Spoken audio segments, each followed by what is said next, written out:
Hey there, welcome to Broderos. Tonight, we've got hours of chilling horror stories combined with soothing rain sounds to help you relax and sleep. Before you drift off, leave a comment below and let us know where you're listening from and what time it is. And don't forget to hit that like button and subscribe right away. If you end up not enjoying it, you can always take it back later. Get cozy and let the fear take over.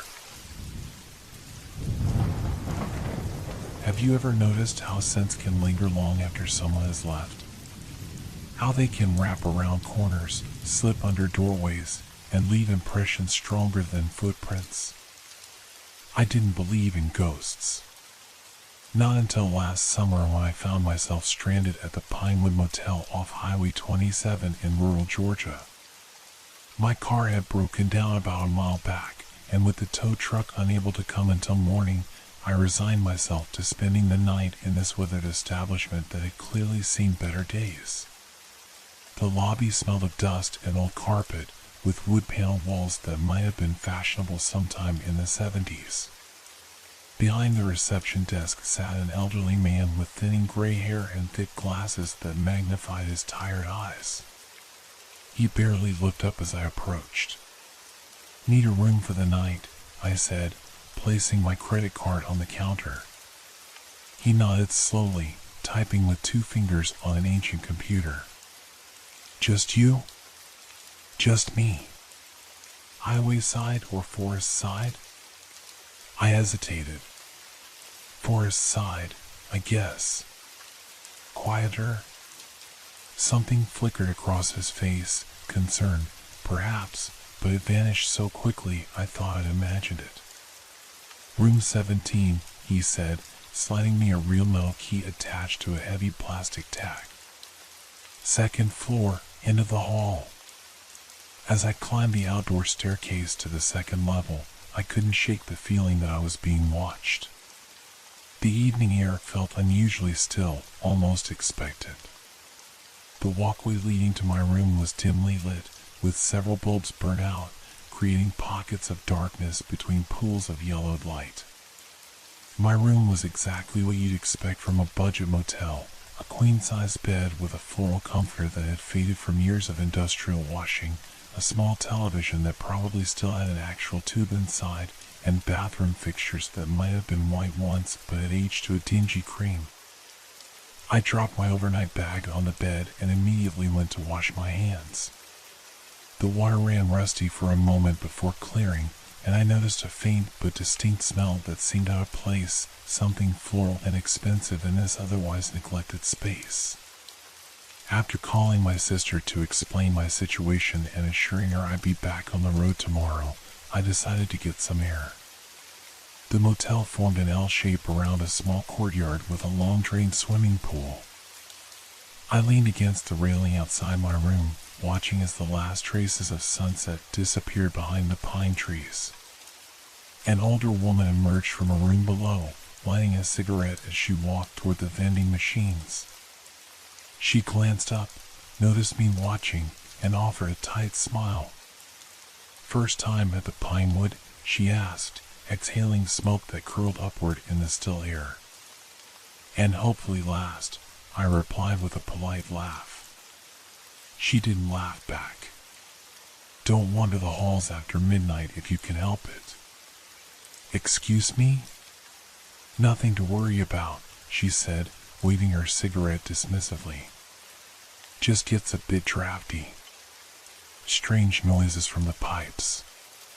Before I could ask what she meant, she turned and walked away, her cigarette glowing like a tiny beacon in the gathering darkness. Back in my room, I tried to ignore the growing unease in my stomach. I turned on the television, flipping through limited channels of static until I found an old sitcom rerun. The canned laughter sounded hollow and distant. Around 11, I decided to try and sleep. I turned off the lights and lay in the strange bed, listening to unfamiliar creaks and the occasional car passing on the highway beyond the trees. Just as I was drifting off, I caught it again, that floral scent, stronger now. It seemed to filter in from underneath my door, sweet but with something underneath, something cloying. I sat up, confused. It smelled like expensive perfume, the kind that comes in crystal bottles and costs more than a night's stay at this place. I turned on the bedside lamp and checked my phone, 11:47. The smell was already fading, like someone had walked past my door. Curiosity overcame caution. I slipped out of bed, pulled on my jeans, and peered out into the hallway. Empty. The scent lingered though, drifting down toward the far end of the corridor. I stepped out, telling myself I was being ridiculous, but following nonetheless. The smell grew stronger as I approached the end of the hallway where it turned the corner toward the other wing of the motel. The overhead light flickered, casting strobe-like shadows on the faded wallpaper. As I rounded the corner, I froze. A woman stood at the far end, her back to me. She wore a white dress that seemed to glow faintly in the dim light. Her dark hair hung loose down her back. "Excuse me?" My voice sounded unnaturally loud in the quiet corridor. She didn't turn or acknowledge me. Instead, she began to walk slowly away, her movements fluid and graceful. "Hello?" I called again, following her. The perfume was overwhelming now, filling my lungs with each breath. "Are you okay?" She continued walking, unhurried, toward the emergency exit at the end of the hallway. Just as she reached it, the overhead light buzzed and went out completely, plunging the corridor into darkness. I fumbled for my phone, turning on its flashlight. When the beam illuminated the hallway, she was gone. I rushed forward, pushing the emergency exit bar. The door opened to the outside stairwell, but there was no one there. I leaned over the railing, scanning the parking lot below, but saw only empty spaces and shadows. The perfume lingered though, so strong I could almost taste it. And as I stood there, confused and increasingly uneasy, I heard what sounded like soft laughter coming from somewhere behind the wall. Behind me, a door slammed shut with enough force to make me jump. My heartbeat thundered in my ears as I rushed back to my room, locked the door, and sat on the edge of the bed, trying to rationalize what I just experienced. Sleep, when it finally came, was filled with fragmented dreams of corridors that stretched endlessly, and a white dress disappearing around corners just ahead of me. I woke to sunlight filtering through thin curtains and the distant sound of cars on the highway. For a moment, I forgot where I was, the unfamiliar ceiling, the musty smell of old carpet. Then the events of the previous night came rushing back. In daylight, my midnight encounter seemed absurd. I'd been tired, disoriented in a strange place. The woman must have been another guest who'd simply taken the stairs while I was momentarily blinded. The perfume, though, that was harder to explain away. After a quick shower in the bathroom where the water pressure alternated between a trickle and a sudden blast, I headed down to the lobby. The same man from last night was still at the desk, though I wondered if he ever left. "Morning," I said, approaching the counter. "I'm waiting for a tow truck. Is there anywhere nearby I can get breakfast?" He pointed a gnarled finger toward a side door. "Mabel puts out coffee and donuts for guests. Nothing fancy." I thanked him and headed to the small breakfast nook, which consisted of 3 laminate tables and a countertop with a coffee machine, a basket of prepackaged pastries, and a half-empty box of donuts. The only other person in the room was a middle-aged man in a trucker cap reading a newspaper. As I poured myself coffee that looked strong enough to strip paint, I decided to fish for information. "Interesting place," I commented. "Been here long?" The man glanced up from his paper. "Just passing through, like yourself. Did you notice anything unusual last night?" Around midnight? He lowered his newspaper fully now, eyebrows raised. Can't say I did. Slept like a rock. Why? I hesitated. Thought I saw a woman walking the halls late. White dress. Long dark hair. The newspaper crinkled as his hands tightened.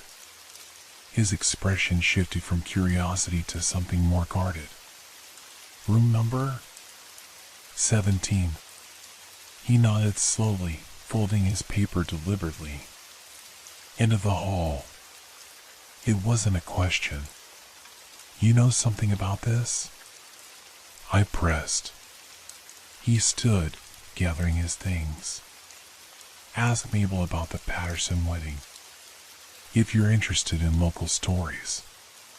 With that cryptic comment, he left, the door swinging closed behind him. I finished my coffee and stale donut in solitude, then returned to the front desk. The clerk was nowhere to be seen, but an older woman was vacuuming the threadbare carpet nearby. She had steel gray hair pulled back in a tight bun and moved with efficient, practiced motions. Excuse me, I called over the vacuum's drone. Are you Mabel? She switched off the machine, regarding me with sharp eyes. Since 1965. You need fresh towels? Actually, I was told to ask you about the Patterson wedding. The change in her demeanor was immediate and striking. Her shoulders stiffened, and she unplugged the vacuum with a quick, jerky motion. Who told you to ask about that? A man at breakfast. I saw something last night. Second floor, she interrupted. End of the hall? I nodded, a chill running down my spine despite the stuffy warmth of the lobby. Mabel glanced around, then gestured for me to follow her into a small office behind the reception desk. Once inside, she closed the door and crossed her arms. What exactly did you see? I described the woman in the white dress, the overwhelming scent of perfume, how she'd vanished at the emergency exit. With each detail, Mabel's expression grew more troubled. It was 38 years ago, she finally said, her voice low. Eleanor Patterson was supposed to get married at the church in town. Her fiancé was from a wealthy Atlanta family. The rehearsal dinner was here. We were a much nicer establishment then. She moved to a filing cabinet in the corner, opened the bottom drawer, and pulled out a yellow newspaper clipping. The headline read, Bride T.O.B. missing before wedding. Eleanor never made it to the altar, Mabel continued. She disappeared from her room here the night before the ceremony. Room 22, what's now our linen closet at the end of the hall. The photograph accompanying the article showed a young woman with dark hair and a radiant smile. I recognized her immediately, though the woman I'd seen had been older, her face more gaunt. They never found her? I asked, a knot forming in my stomach. They found her car in the lake 5 miles from here 3 days later. Her body wasn't in it. Mabel's voice had taken on mechanical quality, as if she'd told this story many times. Most people assumed she got cold feet, drove into the lake on purpose. Some say her fiancé wasn't the charming man everyone thought. And the perfume?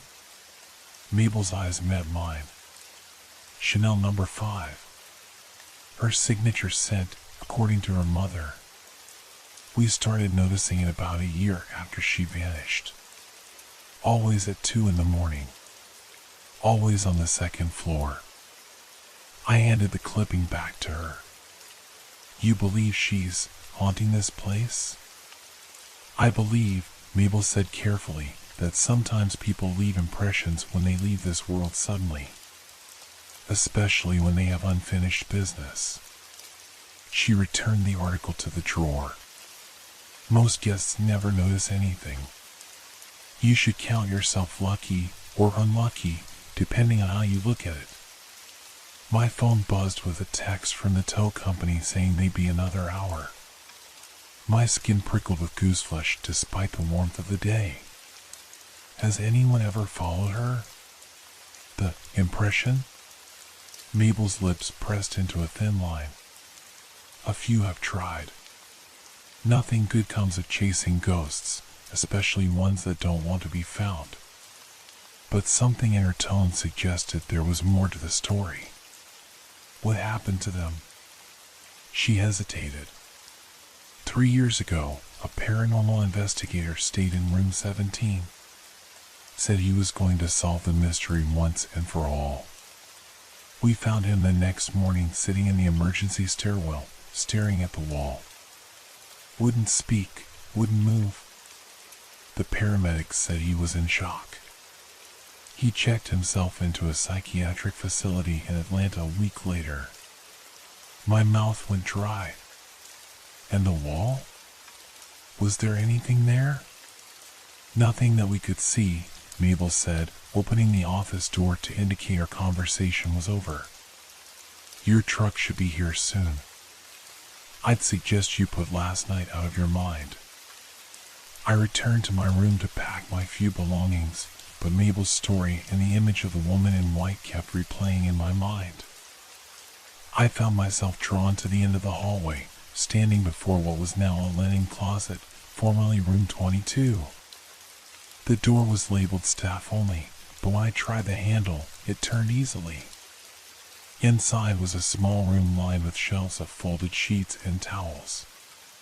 It smelled of laundry detergent and mothballs, with no trace of perfume. Yet as I stood there, the temperature seemed to drop several degrees. The hairs on my arms stood up, and I had the distinct sensation of being watched. In the corner of my eye, I thought I saw movement among the stacked linens, but when I turned to look directly, there was nothing. Eleanor? I whispered, feeling both foolish and frightened. Eleanor Patterson? The silence that followed was so complete it seemed to have weight and substance. Then, so faintly I nearly missed it, came the sound of what might have been a woman's whisper. Help me. I stumbled backward out of the closet, my heart hammering against my ribs. The door swung shut on its own with a soft click that echoed in the empty hallway. By the time the tow truck arrived, I had convinced myself that my imagination was running wild, fueled by Mabel's ghost story and a night of poor sleep. I checked out quickly, avoiding both Mabel and the front desk clerk, and watched with relief as the Pinewood Motel disappeared in my rearview mirror. But that night, in the comfort of my own home, I dreamed of endless corridors and a woman in white who turned to reveal a face half beautiful, half decayed. And in my dream, she whispered my name with perfect clarity, leaving the scent of expensive perfume lingering in my bedroom while I woke gasping in the darkness. 1 week passed. Then 2. I tried to forget about the Pinewood Motel and Eleanor Patterson, but the dream kept returning. Each night, the details became clearer, the pattern of lace on her white dress, the pearl earrings she wore, the way her voice cracked when she whispered my name. And each morning, I would wake to the faint scent of perfume that dissipated as soon as I fully gained consciousness. I tried researching the Patterson case online. There wasn't much, a few archived newspaper articles about her disappearance, speculation that she committed suicide, and brief mentions in lists of unsolved Georgia mysteries. Nothing I found explained why her ghost, if that's what I encountered, would be walking the halls of that decrepit motel nearly 4 decades later. Or why she seemed to be following me home. During my 3rd week back, I began to notice small disturbances in my apartment. Items moved from where I'd left them. The television turning on by itself in the middle of the night, always to static. And sometimes, just as I was falling asleep, I would hear what sounded like fingernails gently scratching at my bedroom door. I told no one. What would I say? That I was being haunted by a bride who never made it to her wedding. that I was losing sleep because my dreams were invaded by a woman who disappeared before I was even born? Then came the night when everything changed. I had fallen asleep on my couch watching late-night television. The sound of my name being called pulled me from a dreamless sleep. I sat up, disoriented, certain someone was in my apartment. "Hello?" I called out, my voice sounding thin and frightened. Nothing. The television displayed only the "Are you still watching?" message from the streaming service. My phone showed it was 1:57 in the morning. I was about to dismiss it as a dream when the scent hit me, that now familiar floral perfume, stronger than ever before. It seemed to be coming from the hallway leading to my bedroom. Something inside me snapped. Fear gave way to anger and frustration. "What do you want?" I demanded, standing up. "Why are you following me?" The air in the apartment felt suddenly heavy, charged with invisible energy. The lights in the kitchen flickered once, twice, then stabilized. And there she was, standing in my hallway, Eleanor Patterson in her white dress, more solid and detailed than I'd seen her at the motel. Her dark hair was styled in an elegant updo with small white flowers woven through it. Her face was beautiful but solemn, with dark circles under her eyes as if she hadn't slept in years. I should have been terrified. Instead, I was transfixed. "You can see me," she said. Not a question. I nodded, unable to find my voice. "Others have seen me, but they always run." Her voice had an echoing quality, as if it were coming from somewhere far away. "You followed me that night. What do you want from me?" I managed to ask, my mouth dry as paper. She moved closer, and the temperature around me plummeted. I could see my breath forming clouds in the suddenly frigid air.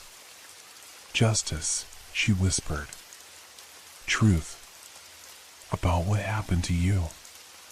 She nodded, her form flickering like a candle flame in a draft. "They all think I ran, that I drove into that lake." Her expression hardened. "I would never have left on my own. Not the night before my wedding." I swallowed hard. "Then what happened?" "I need to show you." She extended her hand toward me. It looked solid enough, though it gave off a faint, phosphorescent glow. "Come with me." Every instinct screamed at me to refuse, to run, to call someone, anyone, who might help. But curiosity and something deeper, something like compassion for this lost soul, made me reach out. Her hand was ice cold when it closed around mine, so cold it burned. The world around us blurred, colors bleeding into one another like watercolors in the rain. The floor seemed to drop away beneath my feet. I was falling, spinning, drowning in sensations, the overwhelming scent of perfume filling my lungs until I couldn't breathe, the sound of a woman's terrified screams echoing in my ears, the feeling of water closing over my head. And then, abruptly, everything stopped. I was standing in room 22 of the Pinewood Motel, but not the linen closet it had become. This was the room as it had been 38 years ago, a neat, modest motel room with floral curtains and a matching bedspread, a black rotary phone on the nightstand, and a wedding dress hanging from the closet door. Eleanor stood by the window, looking out into the night. But this wasn't the spectral Eleanor who had appeared in my apartment. This was her as she had been in life, young, vibrant, nervous energy radiating from her as she paced the small room. A knock at the door made her jump. She approached cautiously. "Who is it?" "It's me, Ellie." A man's voice, smooth and cultured with a slight southern drawl. "Can we talk?" Eleanor's face tightened with what looked like resignation. She opened the door to reveal a handsome man in his early 30s, dressed in an expensive suit despite the late hour. Richard. Her voice was flat. It's nearly midnight. I couldn't sleep. He stepped into the room without waiting for an invitation. Cold feet? She crossed her arms. I'm marrying James tomorrow. Nothing's changed. Richard's charming smile faltered. Everything's changed, Ellie. You're carrying my child. I felt like an intruder witnessing this intensely private moment, but I couldn't look away. I was seeing Eleanor's last night alive unfold before me. James knows, Eleanor said quietly. I told him everything weeks ago. He still wants to marry me, to raise this baby as his own. Richard's expression darkened. That's not acceptable. It's not your decision to make. She turned away from him, moving toward the phone. You should leave. James will be calling to check on me soon. What happened next occurred so quickly I could barely process it.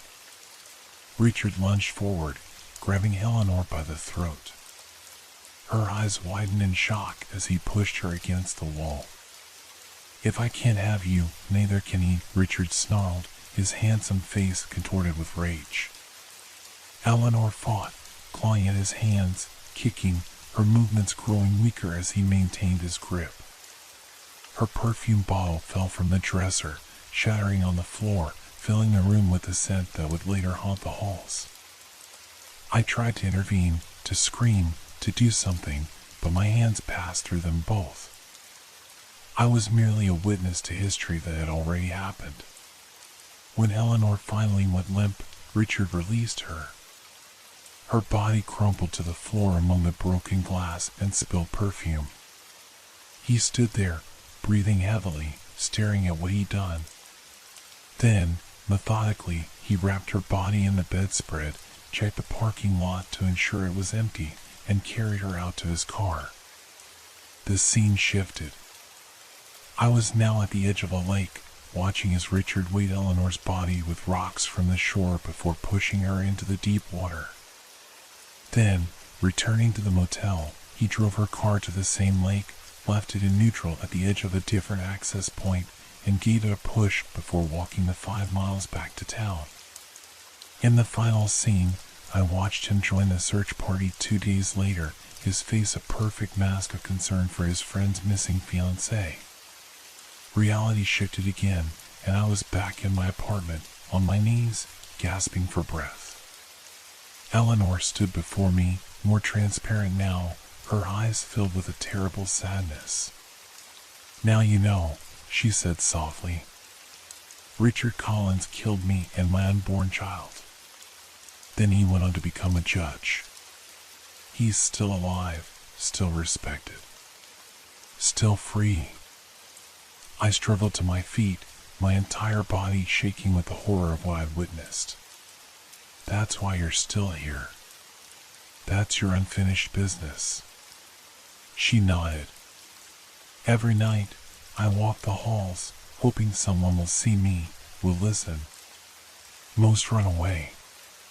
The few who follow me to the wall where I died, they see everything you just saw, but their minds break. They can't handle it. Why me? I asked. Why did you follow me home? Because you weren't afraid, she said simply. Because you asked what I wanted instead of trying to banish me. The enormity of what she was asking dawned on me. You want me to expose him. To tell your story. Justice, she repeated, her form growing fainter. Truth. As she faded from view, the scent of perfume lingered in my apartment. On my coffee table lay a pearl earring I recognized as hers, physical proof that our encounter had been real. Dawn was breaking outside my window. I sat in the silent apartment, holding the earring, knowing that my life had irrevocably changed course. Eleanor Patterson had given me her truth. Now I had to decide what to do with it. Judge Richard Collins was not difficult to find. At 70 years old, he was semi-retired but still presided over select cases in Atlanta. He had a distinguished career spanning 4 decades, was widowed, had 2 adult children, and lived in an exclusive gated community outside the city. In the 2 weeks following Eleanor's visitation, I became obsessed with building a case against him. I requested all police reports about Eleanor's disappearance through Freedom of Information Act filings. I combed through newspaper archives. I even drove back to the Pinewood Motel and convinced Mabel to tell me everything she remembered about that weekend. Richard Collins, she had said, her eyes widening when I mentioned his name. He was the best man. Handsome fellow, very charming. Always flirting with the bridesmaids, and with Eleanor too, though she tried to hide it. She leaned closer across her desk. There were rumors, you know, that they had a thing before she got engaged to James. Did the police ever question him? Mabel shrugged. They questioned everyone. But Richard had an alibi. Said he was at the hotel bar until closing, then went straight to his room. The bartender confirmed it. Was there any evidence her car went into the lake accidentally? Guardrails broken, skid marks? Mabel's gaze sharpened. You're asking very specific questions for someone who's just curious. I hesitated, then decided to trust her with a partial truth. I think someone killed Eleanor Patterson. I think that's why she can't rest. Mabel didn't laugh or dismiss me as crazy. Instead, she unlocked her bottom drawer again and handed me a small, worn leather address book. James Whitmore, she said, pointing to a name. Eleanor's fiancé. He never married after what happened. Comes back here every year on their anniversary, stays in room 17. He's due next month. She closed the drawer. Maybe you should talk to him. Armed with this new lead, I reached out to James Whitmore. He agreed to meet me at a cafe in Savannah, where he now lived. He was in his late 60s, his hair gone white, but there was still something boyish about his face despite the deep lines grief had etched around his eyes. Why dig all this up now? He asked after I explained my interest in Eleanor's case, carefully omitting any mention of ghosts or visions. It's been nearly 40 years. I think her death wasn't an accident, I said. And I think Richard Collins was involved. James went very still, his coffee cup halfway to his lips. Slowly, he set it down. What makes you say that? I shared what I'd learned, the lack of evidence for suicide, the inconsistencies in the original investigation, the rumors about Eleanor and Richard's prior relationship. I didn't mention the pearl earring, which now hung on a chain around my neck, hidden beneath my shirt. I always had my suspicions, James finally said, his voice barely audible. Richard was possessive of her even after we got engaged. And the night before she disappeared, I called her room around 11:30. She answered, sounding strange. When I asked if everything was okay, she said Richard had just stopped by but was leaving. His hands trembled slightly. The police said that fit his alibi, that he went from her room to the bar. But I always wondered. Did you tell the police about the call? Of course. But Richard was already making a name for himself in legal circles. His father was a state senator. The detectives seemed uninterested in pursuing that angle. And Eleanor's body was never found? James shook his head. They dragged the lake for days. Nothing. Eventually, everyone accepted she must have been thrown clear of the car, her body carried downstream. But you never believed that. His eyes met mine, filled with decades of unresolved pain. Eleanor was a strong swimmer. If she went into that lake alive, she would have fought to survive. He reached into his wallet and pulled out a faded photograph of a young woman with dark hair and a brilliant smile. She was 3 months pregnant. We were so happy. My breath caught. Eleanor hadn't shown me that detail, that James had known about the pregnancy and was still eager to marry her. The baby wasn't his, was it? The baby was Richard's. James looked startled. How could you possibly know that? I fumbled for an explanation. Just connecting dots from rumors. The timeline. He studied me intently. There's something you're not telling me. Before I could respond, the scent of perfume, Eleanor's perfume, filled the air around us. James froze, his eyes widening as he inhaled. Chanel No. 5, he whispered. Eleanor's perfume. I still catch whiffs of it sometimes, usually when I'm at the motel. His gaze grew distant. For years, I thought I was going crazy, imagining things because I missed her so much. You're not crazy, I said quietly. I've smelled it too. Outside the cafe window, I caught a glimpse of a woman in white, standing perfectly still among the moving pedestrians on the sidewalk. No one else seemed to notice her. She raised her hand slightly, as if in greeting or gratitude. Mr. Whitmore, I said, making a decision, I need to tell you something that's going to sound impossible. But I think you, of all people, might believe me. And so I told him everything, my night at the Pinewood, my encounter with Eleanor's spirit, the vision she had shown me of her murder. As I spoke, tears filled his eyes and spilled down his weathered cheeks. All these years, he said when I finished, I've felt her presence. Like she was trying to tell me something. But I never saw her clearly like you did. She needs us to expose the truth, I said. But we don't have evidence that would stand up in court. Just my story, which sounds like the ravings of a lunatic, and circumstantial details from 4 decades ago. James reached across the table and took my hand. His fingers brushed against the chain around my neck, pulling it slightly from beneath my collar. The pearl earring gleamed in the cafe's light. Eleanor's earring, he gasped. I gave her those for her 25th birthday. He looked at me with new intensity. If her ghost gave you this, maybe she can lead us to more concrete evidence. Like what? Like her body, he said grimly. Richard told the police he was at the bar until closing, then went to his room.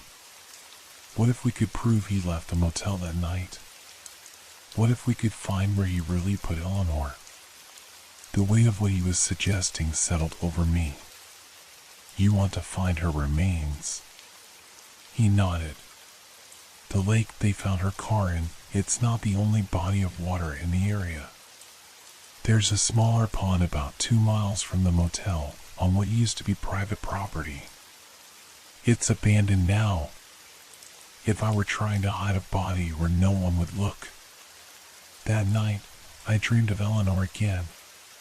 But this time, she didn't appear in her wedding dress. She stood by a small, murky pond surrounded by cypress trees. She pointed to the water, then to the earth beside it. When I woke, the scent of perfume was so strong it made my eyes water. I called James immediately. I know where to look, I told him. 2 days later, we stood at the edge of the pond James had mentioned. It was on abandoned property now overgrown with vegetation, the dilapidated remains of a hunting cabin barely visible through the trees. The autumn air was crisp and still. She won't be in the water, I said with certainty I couldn't explain. He buried her nearby. He was afraid the weights would come loose if he put her in the pond. James looked at me strangely but didn't question how I knew this. Together, we began searching the area, looking for any ground that appeared disturbed, any vegetation that seemed younger than the rest. The scent of perfume grew stronger as we approached a large oak tree about 30 feet from the water's edge. The ground beneath it was covered with decades of fallen leaves and underbrush, but something about the area felt significant. "Here," I said, pointing. "We need to dig here." James went to get the shovels we brought from the car. As we began to clear away the surface debris, the air around us grew colder, despite the afternoon sun filtering through the trees. Birds that had been calling in the distance fell silent. "Do you feel that?" James asked, pausing in his work. I nodded. "She's here with us." We continued digging, taking turns, the work slow and laborious. After nearly 3 hours, my shovel struck something solid. Carefully, we cleared away more earth to reveal what at first I thought was a large rock, but as we exposed more of it, the unmistakable shape of a human skull emerged from the soil. James turned away, one hand covering his mouth. I placed my hand on his shoulder, unsure what comfort I could possibly offer in this moment. "We found her," I said softly. "After all these years." The scent of perfume enveloped us like an embrace, and for a brief moment, I thought I saw Eleanor standing at the edge of the clearing, her form more transparent than ever before, a look of profound relief on her face. As we called the authorities to report our discovery, I realized that this was only the beginning. Finding Eleanor's remains was just the first step toward the justice she had been seeking for nearly 4 decades.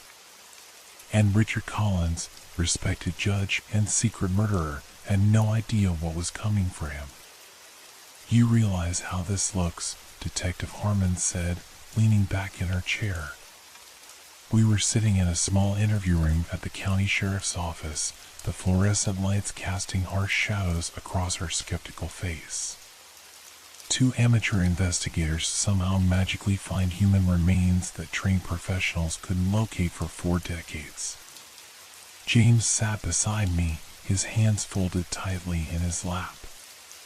There was nothing magical about it, Detective. Just persistence and a willingness to look where no one else did. I remained silent, knowing how thin our explanation sounded. We couldn't tell the truth that a ghost had led us to her own grave without undermining any credibility we might have. "And your sudden interest in this cold case?" Detective Harmon asked, turning her gaze to me. "You weren't even born when Eleanor Patterson disappeared." "I became fascinated with the case after staying at the Pinewood Motel," I said, sticking to our agreed-upon story. "The more I researched, the more convinced I became that her disappearance wasn't a suicide or accident." "And your suspicion of Judge Collins is based on what exactly?" James spoke up. "Eleanor called me the night she disappeared. She mentioned Richard had been in her room earlier. This was never properly investigated." Detective Harmon made a note. "And you're just bringing this up now?" "I told the original investigators," James said, his voice strained. "They dismissed it because it matched Collins' alibi that he visited her briefly before going to the bar." "We'll need to wait for the forensic analysis," Detective Harmon said, closing her notepad. "If the remains are indeed Eleanor Patterson's, and if there's evidence of foul play, we'll reopen the investigation.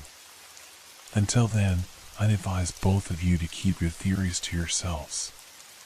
Judge Collins is a respected member of the community." As we left the sheriff's office, the autumn sky had darkened with approaching storm clouds. James looked older in the gray light, the weight of the day's events visible in the slope of his shoulders.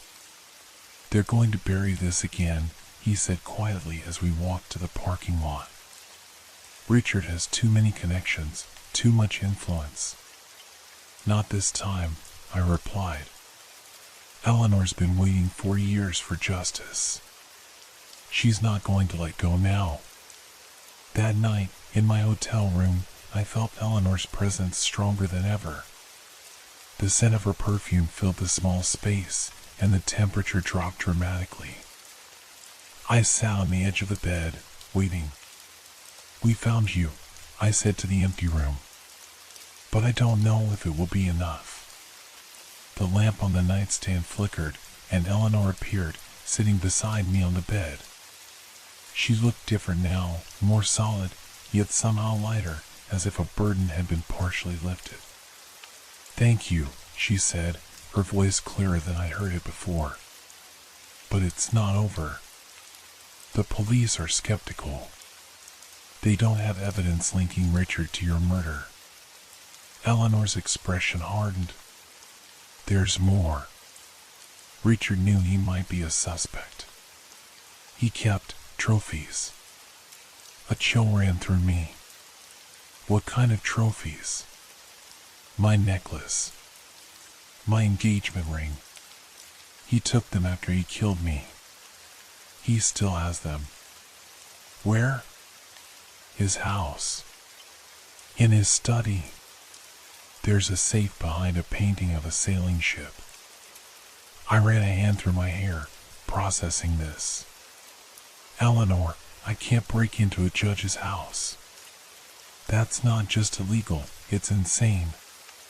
"There's another way," she said, her form beginning to fade. "Find Veronica. His wife. She knows." "His wife?" "I thought she died years ago." Eleanor's image flickered like a television with poor reception. "Not dead. Divorced. She left him 30 years ago. Lives in Florida now. She's always known what he was." Before I could ask more questions, Eleanor disappeared completely, leaving only the lingering scent of perfume and a new direction for our investigation. The next morning, I shared this new information with James. He looked both hopeful and doubtful. How do we find Veronica Collins? And even if we do, why would she help us after all this time? I pulled out my laptop. People leave digital footprints. If she's still alive, we'll find her. It took 3 days of intense searching, but we finally located Veronica Collins, now Veronica Milner, living in a small coastal town in Florida. James and I drove there without calling ahead, afraid she might refuse to see us. Her house was a modest bungalow with a well-tended garden. Wind chimes tinkled softly on the porch as we approached. The woman who answered the door was in her early 70s, her silver hair cut in a stylish bob, her eyes sharp and wary. "Mrs. Milner?" I asked. "I'm sorry to bother you. My name is—" "I know who you are," she interrupted. "Both of you. It's been all over the news, Eleanor Patterson's remains found after 40 years. She studied James with a mixture of compassion and wariness. You were her fiancé. James nodded. "We need to talk to you about Richard." Veronica's expression hardened at the mention of her ex-husband's name. She glanced up and down the street, then stepped back from the door. "You'd better come in." Inside, the house was neat and filled with sunlight. Veronica led us to a sunroom overlooking a small garden. As we sat, I noticed her hands trembling slightly. "I've been waiting for this day," she said, her voice steady despite her obvious nervousness. "Ever since they found her body, I knew someone would come." "You know what Richard did," I stated, not a question. She nodded slowly. "Not at first. But over time, pieces fell into place. Strange behavior. Nightmares where he'd talk in his sleep. A box he kept locked that I wasn't allowed to touch." She looked directly at James. I found her jewelry in that box 10 years into our marriage. Her engagement ring, a pearl necklace, a silver locket with her initials. James inhaled sharply. The locket had a picture of her parents inside. Yes, Veronica confirmed. When I confronted Richard about it, he changed. The charm disappeared, and something dark emerged. He threatened me, told me no one would believe me over him. Her voice dropped to a whisper. That's when I truly knew what he was capable of. Why didn't you go to the police? I asked. With what evidence? The jewelry was gone the next day. He moved it somewhere I couldn't find. And by then, he was already a superior court judge. His father was still a powerful state senator. She shook her head. I did the only thing I could do. I documented everything, then I left him. Filed for divorce and moved as far away as I could. You said you documented everything, James said, leaning forward. What did you mean by that? Veronica rose and went to a bookshelf, removing a small lockbox from behind some novels. She returned and placed it on the coffee table between us. I kept a journal, she said, opening the box. Dates, times, things he said in his sleep. The day I found the jewelry. And this. From the box, she removed a small plastic bag containing a single pearl earring. James gasped. That's Eleanor's, Veronica finished. The match to the one she was wearing when she disappeared. I found it in Richard's box of trophies. I took it before I left him, the only piece of evidence I dared to take. I reached for the chain around my neck, pulling out the pearl earring Eleanor had left in my apartment. Like this one? Veronica's eyes widened as she looked from my earring to the one in her hand. They're identical. This is what we need, James said, his voice gaining strength. Forensics can confirm these are a pair. And with your testimony about finding her jewelry among Richard's possessions. It's still circumstantial, I cautioned. We need more. Veronica hesitated, then reached deeper into the lockbox. There's one more thing. Something I've never shown anyone. She pulled out a small tape recorder. Richard used to record his court proceedings for his own reference. He used the same recorder at home sometimes. The night after I found Eleanor's jewelry, I placed it in his study. He'd been drinking heavily, and I heard him talking to himself. She pressed play. Through the static of the old recording, a man's voice emerged, slurred with alcohol but unmistakably venomous. Should have weighted her better. Sometimes I think she's still out there in that pond, watching me. Judging me. Like she had any right to judge, carrying my child and planning to let another man raise it. Should have seen her face when I told her I'd rather see her dead. The recording continued for another minute, Richard Collins' drunken confessional becoming increasingly incoherent but undeniably incriminating. James had gone pale. That's him. That's Richard's voice. Veronica nodded. I've kept this hidden for 30 years, afraid of what he might do if he knew I had it. Why didn't he use it before? I asked. And say what? That I illegally recorded my husband in our home? That I stole evidence? I'd have been discredited, possibly arrested, and Richard would have destroyed the tape. She closed the lockbox. But now, with Eleanor's body found, with you two coming forward, maybe it's finally time. 2 weeks later, I stood in the back of a crowded courtroom as Richard Collins was led in, handcuffed, for his arraignment. The forensic evidence had confirmed that the remains we found were indeed Eleanor Patterson's. The cause of death was determined to be strangulation. DNA testing had proven that she was pregnant at the time of death, and further testing had established Richard as the father of the unborn child. Combined with Veronica's journal, the recording, and the matched pair of pearl earrings, one found with me under circumstances I never fully explained, and one in Veronica's possession, the district attorney had enough evidence to charge Richard Collins with first-degree murder. As Richard was led past me, our eyes met briefly. His were cold, calculating, but also confused, as if he couldn't quite understand how his carefully constructed life had unraveled so completely. That night, I returned to the Pinewood Motel one last time. Mabel greeted me at the front desk, a knowing look in her eyes. "Room 17 is available," she said without my asking. "On the house."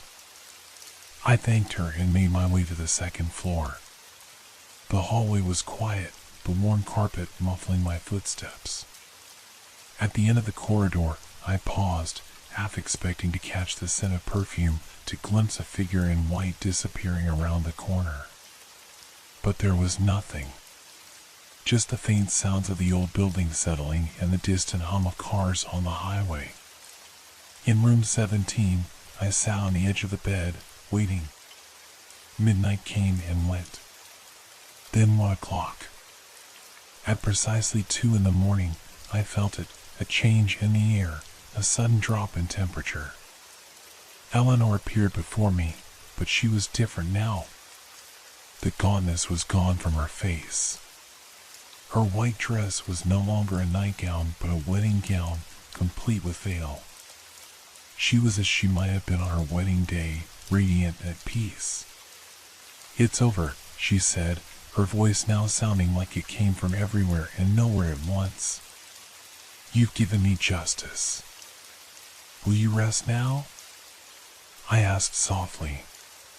She smiled, a genuine smile that lit up her spectral features. "Yes.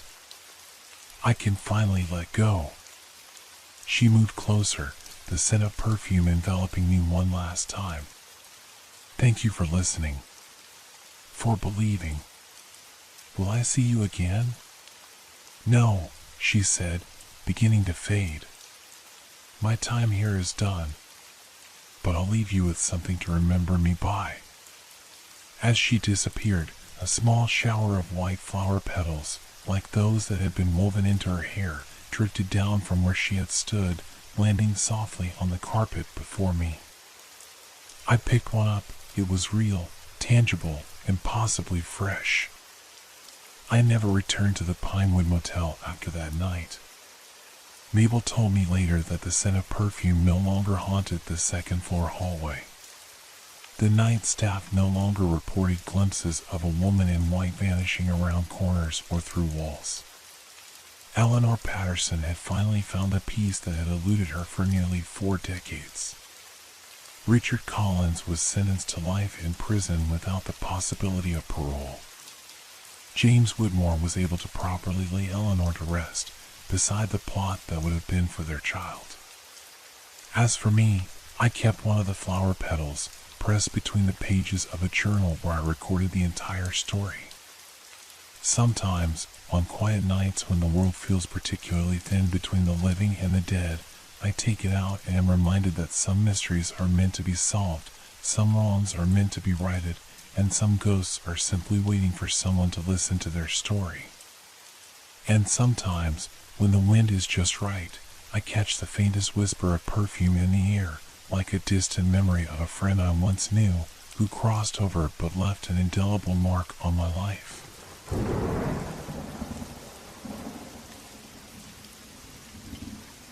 Have you ever seen a tree that seemed to breathe with electric life? I first noticed it on a Tuesday evening in late October.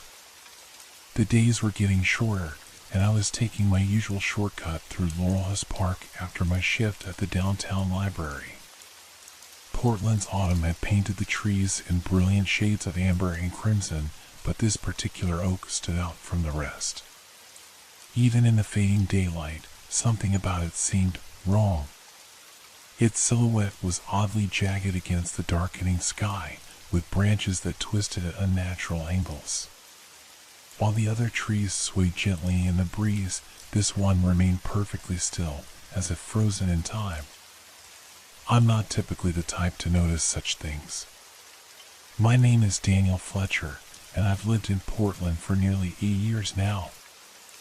I'm more comfortable surrounded by books than trees, more likely to identify a rare first edition than a particular species of oak. But something about this tree pulled at my attention like a magnet. As I approached, the skin on my arms prickled despite the mild temperature. A faint smell hung in the air, something sharp and metallic, like the scent before a thunderstorm. I glanced around, but the few other park visitors seemed oblivious, walking their dogs or jogging along the pathways without a second glance at the peculiar oak. I should have continued on my way home. That would have been the sensible thing to do. Instead, I found myself drawn closer, my feet carrying me toward the tree almost against my will. From a distance of about 20 feet, I began to hear it, a soft, almost imperceptible humming. At first, I thought it might be coming from the power lines that ran along the edge of the park, but as I drew nearer, the sound clearly emanated from the tree itself. The oak stood at least 30 feet tall, its trunk thick and gnarled.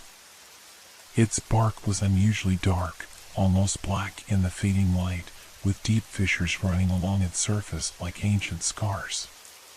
But what truly caught my attention were the leaves. They seemed to shimmer with an inner light, a faint bluish glow that became more noticeable as the daylight continued to fade. Beautiful, isn't it? The voice startled me, and I spun around to find an older man standing nearby. He wore the green uniform of the park maintenance crew, his weathered face creased into a frown as he gazed up at the tree. I've never noticed it before, I admitted, embarrassed at being caught staring. Been here longer than any of us, the man said, his voice carrying a weight I couldn't quite place. But it's changed recently. Changed how? He shrugged, his eyes never leaving the tree. Started after that lightning strike last month. Direct hit. Should have killed it, but instead, he trailed off, shaking his head. I'd keep my distance if I were you, especially after dark. Before I could ask what he meant, he turned and walked away, his footsteps crunching on the fallen leaves. I watched him go, then turned back to the tree. The humming seemed louder now, more insistent, and as I extended my hand toward the trunk, a sharp tingle ran up my arm. I jerked back, heart suddenly racing. It felt like I'd touched an electric fence, but milder, a warning rather than a punishment. The sensation lingered in my fingertips, a gentle buzzing that slowly faded as I backed away. The sun had nearly set now, and in the gathering darkness, I could see it clearly, faint flickers of blue-white light dancing along the branches like miniature lightning bolts. They pulsed in rhythm with the humming, creating a hypnotic pattern that was both beautiful and deeply unsettling. A sudden rustling in the underbrush nearby broke the spell. I turned to see a squirrel darting toward the tree, probably returning to its nest for the night. As it reached the base of the trunk, the humming intensified, and for a brief moment, the blue-white flickers coalesced into a single, brilliant flash. The squirrel froze mid-step, its small body rigid. Then, with a sound like static electricity, it simply vanished. No blood, no remains, just gone, as if it had never existed. I stumbled backward, my breath catching in my throat. Had I imagined it? Was my mind playing tricks in the gathering darkness? A cold wind whispered through the park, carrying with it the distant sound of laughter, ordinary people enjoying an ordinary evening, unaware of what I'd just witnessed. I turned and fled, my footsteps echoing on the path as I ran toward the park exit. Behind me, the humming continued, now sounding almost like laughter. That night, I couldn't sleep. Every time I closed my eyes, I saw those blue-white flickers, heard that unsettling hum. I told myself I was being ridiculous, that there had to be a logical explanation. Perhaps the tree had been struck by lightning, as the park worker said, and was now somehow conducting electricity from underground power lines. The squirrel had simply run away when I wasn't looking. But deep down, I knew better. Something was wrong with that tree. Something unnatural. And despite the fear that coiled in my stomach like a serpent, I knew I would go back. I had to understand what was happening in Laurelhurst Park. I just didn't realize then how much I would come to regret that decision. The next morning, I convinced myself that what I'd seen was simply a trick of the light, perhaps combined with exhaustion from my long shift at the library.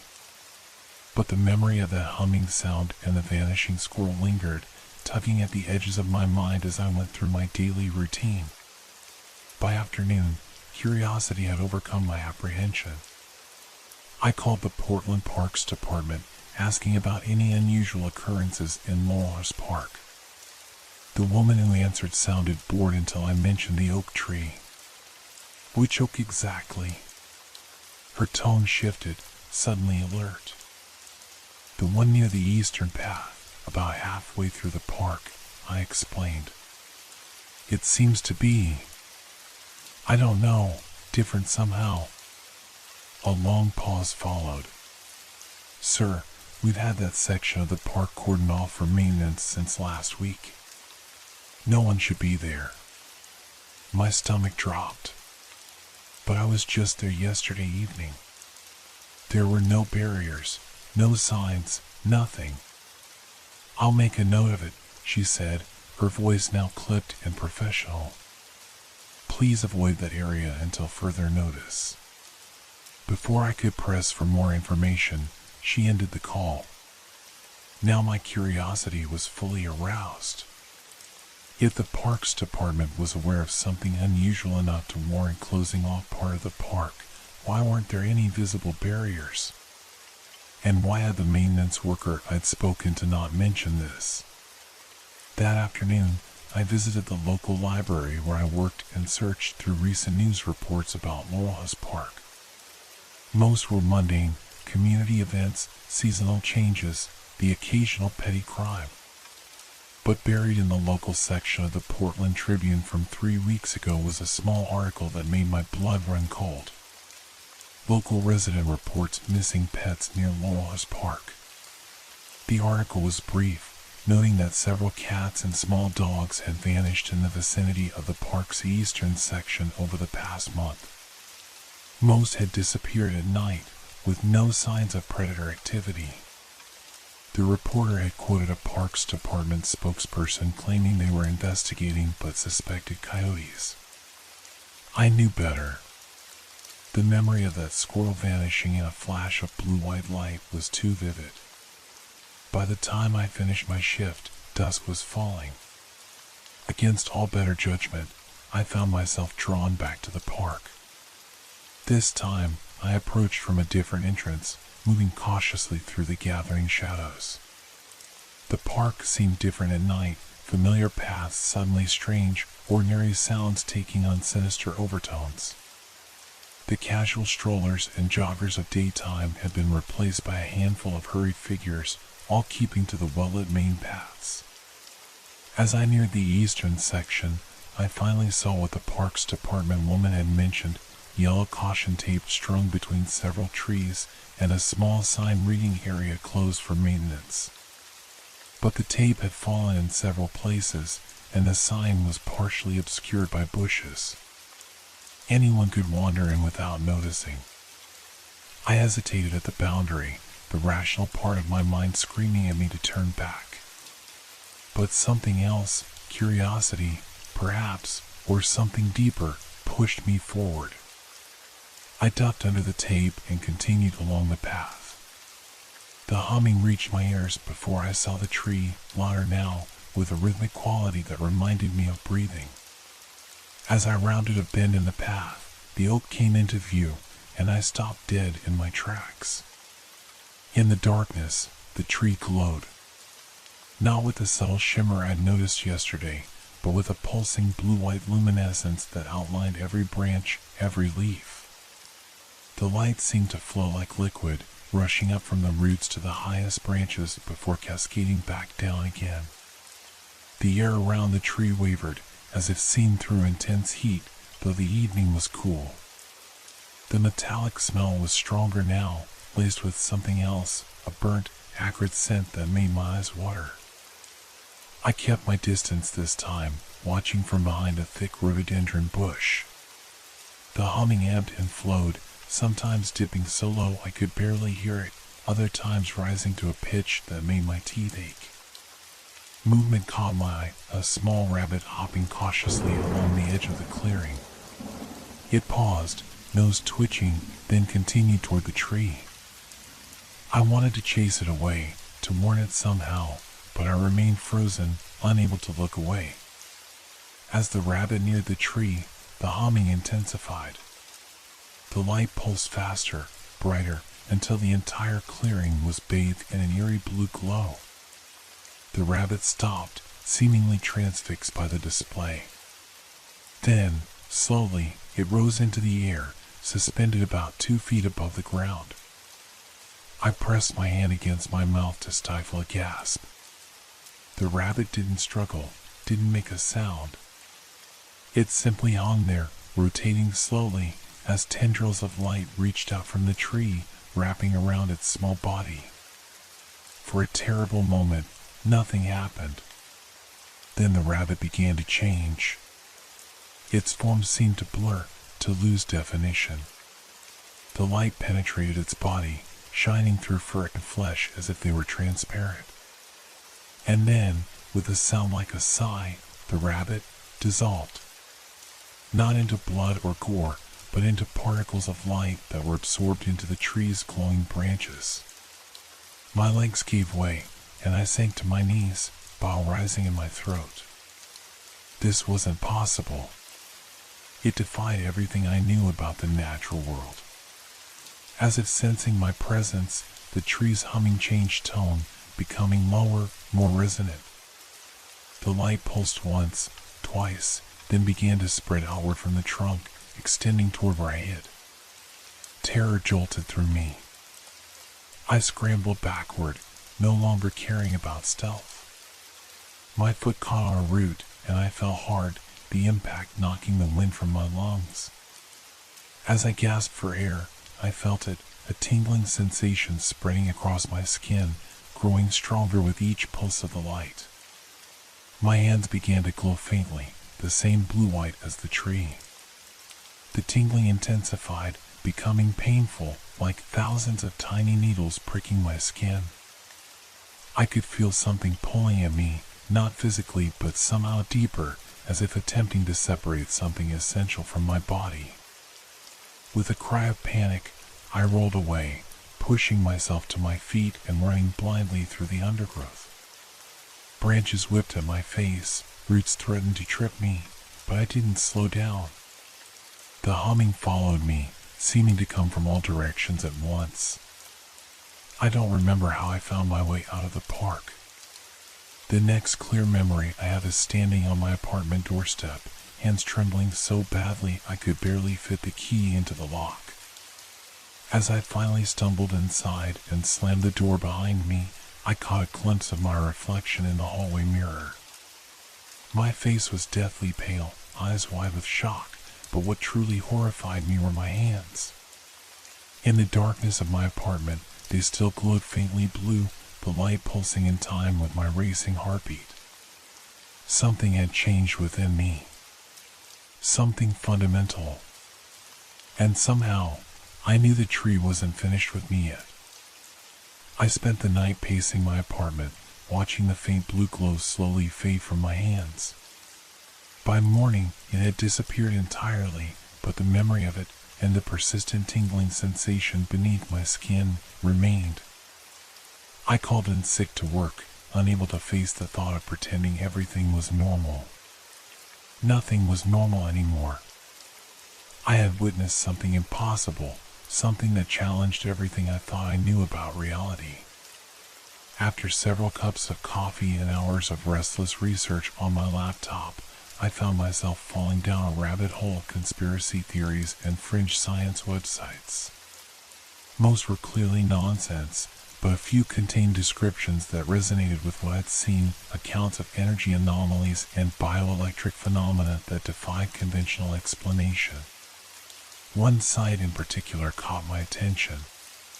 It described something called Kirlian photography, a technique that supposedly captured the electromagnetic fields around living things. The images looked remarkably similar to what I'd seen around the tree, halos of blue-white light that pulsed and flowed like liquid electricity. But what truly sent a chill down my spine was a comment on the site, posted just 2 weeks ago. Has anyone investigated the anomaly in Laurelhurst Park, Portland? Something there is feeding on electromagnetic energy. Animals going missing. Do not approach after dark. The username was Electricity Hunter, and there was no further information. I tried to respond to ask for more details, but the site required a membership that would take days to approve. My phone rang, startling me so badly I nearly knocked over my coffee. The screen showed an unfamiliar local number. Hello? My voice sounded strange even to my own ears. Is this Daniel Fletcher? A woman's voice, professional but with an undercurrent of urgency. Yes, who's this? Dr. Eliza Chen, Portland State University. Department of Environmental Science. She paused. You called the Parks Department yesterday about an oak tree in Laurelhurst Park. My heart raced. How did you get my number? That's not important right now. What's important is that you stay away from that tree. It's not safe. I know, I said, the words tumbling out before I could stop them. I saw what it did to a rabbit last night. And a squirrel the night before. It absorbed them somehow. And now my hands were glowing and... You touched it? Her voice sharpened. Did you make physical contact with the tree? No, but I got close. Too close. There was this light and this humming sound, and my hands started tingling and... Listen to me very carefully, Mr. Fletcher. You need to monitor yourself for the next 24 hours. Any unusual symptoms, headaches, nosebleeds, unusual electrical disturbances around you, call me immediately. She rattled off her cell number, which I hastily scribbled down. What's happening? I demanded. What is that thing? A long pause. We're not entirely sure. The tree was struck by lightning during that freak storm last month, but instead of dying, it changed. We think it's become some kind of biological conductor, possibly drawing energy from underground power lines. But that doesn't explain everything we've observed. Like animals disappearing? Another pause. Yes. Among other things. Look, I can't discuss this further over the phone. Meet me tomorrow morning, 9 a.m., at the north entrance to the park. I'll explain what I can. Why not today? I pressed. Because today we're setting up better containment measures. That tree should have been fully isolated days ago. Her voice lowered. And because you need to be sure the exposure hasn't affected you. If you start experiencing any of the symptoms I mentioned, go directly to the emergency room. Tell them you've been exposed to an electrical hazard. Before I could ask anything else, she hung up. I spent the rest of the day in a state of nervous anticipation, jumping at every sound, checking my hands repeatedly for any sign of the blue glow. The tingling sensation persisted, sometimes fading almost to nothing, other times intensifying until I had to clench my fists against the discomfort. As evening approached, I noticed something odd. My apartment lights seemed to flicker whenever I walked near them. My phone battery, fully charged that morning, was completely drained by 3 p.m. When I touched my laptop, the screen went black, only to restart when I moved away. Something was happening to me. Something I couldn't explain or control. By nightfall, I was terrified. The tingling had spread from my hands to my entire body, a constant electric hum that made it impossible to rest. When I looked in the bathroom mirror, I could swear I saw tiny flickers of blue light dancing in my eyes. And beneath it all was a strange, compelling urge to return to the park. To see the tree again. To get closer. I resisted for hours, pacing my apartment, trying to distract myself with television, which kept experiencing mysterious interference, and books, which couldn't hold my attention. But as midnight approached, the urge became overwhelming, a physical pull that made my skin crawl and my head pound when I tried to ignore it. This is insane, I muttered to myself as I grabbed my jacket. This is exactly what Dr. Chen warned against. But I couldn't stop myself. I had to see the tree again. Had to understand what was happening to me. The streets were nearly empty as I made my way to Laurelhurst Park, the few people I passed giving me a wide berth. Did they sense something wrong with me? Could they see what I was becoming? The park was dark, the usual security lights mysteriously out of order. Yellow caution tape now surrounded the eastern section, more extensive than before, with large signs warning of downed power lines and electrical hazards. But I found a gap in the perimeter and slipped through, drawn forward by something I couldn't name. The humming reached me before I saw the tree, but this time it didn't just come from outside. It resonated within me, my body vibrating in perfect harmony with the sound. The tingling intensified, no longer painful but pleasurable. A rush of energy that made me feel more alive than I'd ever been. When I reached the clearing, I gasped. The tree had changed again. Its trunk had grown somehow, stretching taller, the branches more extensive and intricate. The blue-white light no longer pulsed but flowed continuously, turning the clearing into a surreal landscape of electric shadows and brilliant illumination. And I wasn't alone. A figure stood at the base of the tree, their back to me. Small and slight, a woman, I thought, though it was hard to tell in the strange light. She seemed to be taking measurements, a tablet computer in one hand glowing with data. Dr. Chen? I called out, my voice sounding strange to my ears, overlaid with a faint electronic hum. The figure turned, and I saw it wasn't Dr. Chen but a younger woman, perhaps in her 20s, with short black hair and wide, startled eyes. She wore what looked like a modified hazmat suit, but the helmet was missing. "You shouldn't be here," she said, her voice tight with fear. "How did you get past the barriers?" "I had to come," I said, taking a step closer. The humming intensified, both outside and within me. "I'm changing." The tree did something to me. Her eyes widened further as she took in my appearance. "Your eyes," she whispered. "They're glowing." I raised my hands, not surprised to see the blue light emanating from them once more, brighter than before. What's happening to me? Instead of answering, she backed away, raising her tablet like a shield. "Stay back. Don't come any closer. Please," I begged, taking another step forward. "I need help. I need to understand." The tree's humming crescendoed, and I felt a surge of energy rush through me.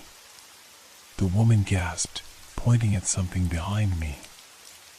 I turned to see small arcs of electricity jumping between my fingers, dancing across my skin like living things. "It's converting you," she said, her scientific curiosity seemingly overcoming her fear. "Changing your bioelectrical field." "How long were you exposed?" "Just a few minutes, 2 nights ago," I said. "But I came back last night. I saw it take a rabbit." She nodded grimly. "It feeds on bioelectricity. We've documented several small animals, but never." She swallowed hard. "Never a human conversion. This is unprecedented." "Conversion into what?" Before she could answer, a sharp crack split the air. One of the tree's branches had suddenly extended, reaching toward us with unnatural speed. The woman screamed, dropping her tablet as she scrambled backwards. Without thinking, I lunged forward, putting myself between her and the branch. As it neared me, I felt a strange connection, like recognizing a part of myself. I raised my hand, and the branch paused, hovering inches from my fingertips. "Run," I told the woman, my voice barely recognizable now, overlaid with electronic distortion. "Tell Dr. Chen what you saw. Tell her I'm still fighting it." She hesitated for just a moment, then turned and fled, disappearing into the darkness beyond the clearing. I turned back to the tree, to the branch still suspended before me. As I watched, it slowly retracted, but the humming intensified, becoming almost a song, beautiful, hypnotic, irresistible. "What are you?" I whispered. In response, the entire tree pulsed once, brilliantly, and I felt knowledge pour into me, not in words, but in sensations, images, electrical impulses that my changing brain somehow translated into understanding. The tree had been ordinary once. Ancient, yes, but ordinary. Until the lightning strike, except it hadn't been normal lightning. Something else had ridden that bolt of electricity down from the sky, something alien and hungry and impossibly old. And now it was growing, changing, spreading through me. I sank to my knees, overwhelmed by the realization. I wasn't just affected by the tree, I was becoming part of it. An extension, a new way for it to feed and grow. And deep down, beneath the horror and fear, a small part of me welcomed it. I don't remember leaving the park that night. My next clear memory is of waking up in my apartment, sprawled on the floor, every electronic device I own surrounding me in a circle, phones, laptop, television remote, even my electric toothbrush. All dead, their batteries completely drained.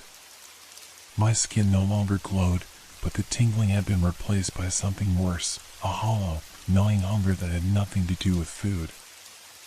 I craved energy, electricity, the same way a dying man in the desert craves water. When I touched the wall outlet, sparks jumped to my fingers. Instead of pain, I felt relief, a momentary satisfaction that quickly faded, leaving the hunger stronger than before. I was becoming something else. Something that fed on electricity. My phone rang, my backup phone from the kitchen drawer, the only device in the apartment that still functioned. It was Dr. Chen. "Mr. Fletcher?" My assistant told me what happened last night. "Where are you?" "Home," I managed, my voice crackling with static. "Something's wrong with me. I'm changing." "Listen carefully," she said. "I'm sending someone to bring you in. We have a containment facility where we can help you. But you need to stay away from electrical sources until they arrive." I laughed, the sound distorted and inhuman. "Too late for that." "What do you mean?" "I'm hungry," I whispered. "So hungry, Daniel, listen to me. What you're experiencing is a parasitic energy transformation. The entity in that tree is using you as a vector to spread. You need to fight it. Your consciousness, your humanity, it's still there. Hold on to it. I wanted to believe her. Part of me, the part that was still Daniel Fletcher, librarian and ordinary human, desperately wanted to be saved. But another part, growing stronger by the minute, saw only delicious sources of energy everywhere I looked. How long? I asked. How long do I have? A pause. Based on the animal subjects we've observed, the transformation takes about 72 hours. After that, she didn't finish the sentence. After that, I won't be human anymore, I concluded. I'll be like the tree. Yes, but we've never documented a human case before. You might have more resistance, more time. If we can get you to the containment facility, we might be able to reverse the process. My gaze drifted to the window, where I could see power lines stretching across the street. So much energy, just waiting to be consumed. Hurry, I said, and hung up. I paced my apartment, fighting the urge to touch anything electrical to feed the growing hunger inside me. Minutes stretched into an hour, then 2. Where was Dr. Chen's team? Had they abandoned me? The hunger grew worse. My vision began to change, the world taking on a strange overlay. I could see the electrical currents running through the walls, the ambient electromagnetic fields surrounding everyday objects. My neighbors' apartments glowed with tempting auras of energy. I couldn't wait any longer. I had to feed. I left my apartment, no longer caring about my appearance. If anyone saw me in the hallway, they made no sound. Outside, the streetlights flickered as I passed beneath them, their energy calling to me. I made my way to a nearby electrical substation, drawn by the tremendous power I could sense pulsing within. The chain-link fence surrounding it posed no obstacle. I simply touched it, and the electronic lock disengaged with a spark. Inside, transformers hummed with delicious energy. I approached the nearest one, my hands outstretched. The hunger was overwhelming now, drowning out all other thoughts. As my fingers made contact with the metal surface, electricity arced between us, not flowing into the transformer, but out of it, into me. The sensation was indescribable. Pleasure unlike anything I'd ever experienced flooded through me, along with strength and clarity and power. I drank deeply, draining the transformer until warning lights began to flash. Around me, the neighborhood went dark as the power failed. But I could see perfectly, my body now glowing with absorbed energy. The hunger had receded, replaced by a feeling of incredible power. And with that power came knowledge, not my own, but that of the entity that was remaking me. I could feel its ancient consciousness unfurling within my mind, its memories becoming mine. It had traveled between stars, riding solar flares and cosmic radiation. Earth was just its latest feeding ground, with its convenient concentration of electrical energy and biomass to convert. The lightning strike had been no accident. It had been deliberately targeting the ancient oak, seeking a host with extensive root systems that could spread beneath the city. And now it had me, mobile, intelligent, able to access places the tree could not reach. I understood its plan with perfect clarity. I was to be the first of many human conversions, spreading the entity's influence throughout Portland, then beyond. The tree was merely the central hub, the heart of what would become a vast network of energy-draining organisms. A small part of me, the part that was still Daniel Fletcher, recoiled in horror. But that part was growing weaker, subsumed by the alien consciousness that now shared my body. The sound of tires on pavement broke through my thoughts. A van had pulled up outside the substation, its headlights cutting through the darkness. Through the chain-link fence, I could see figures in protective gear emerging, led by a woman I recognized from her voice as Dr. Chen. "Daniel," she called out, her voice muffled by her hazmat helmet. "We're here to help you." I tilted my head, regarding her with curiosity. The entity within me saw only a potential convert, another vector to spread its influence. But my human remnant recognized an ally, perhaps my last hope of salvation. The two aspects of my consciousness warred within me as Dr. Chen and her team cautiously approached, carrying what looked like specialized equipment, insulated restraints, and some kind of containment pod. "Stay back," I warned, my voice now a disturbing electronic approximation of human speech. Blue-white arcs of electricity danced between my fingers. "I don't know if I can control it."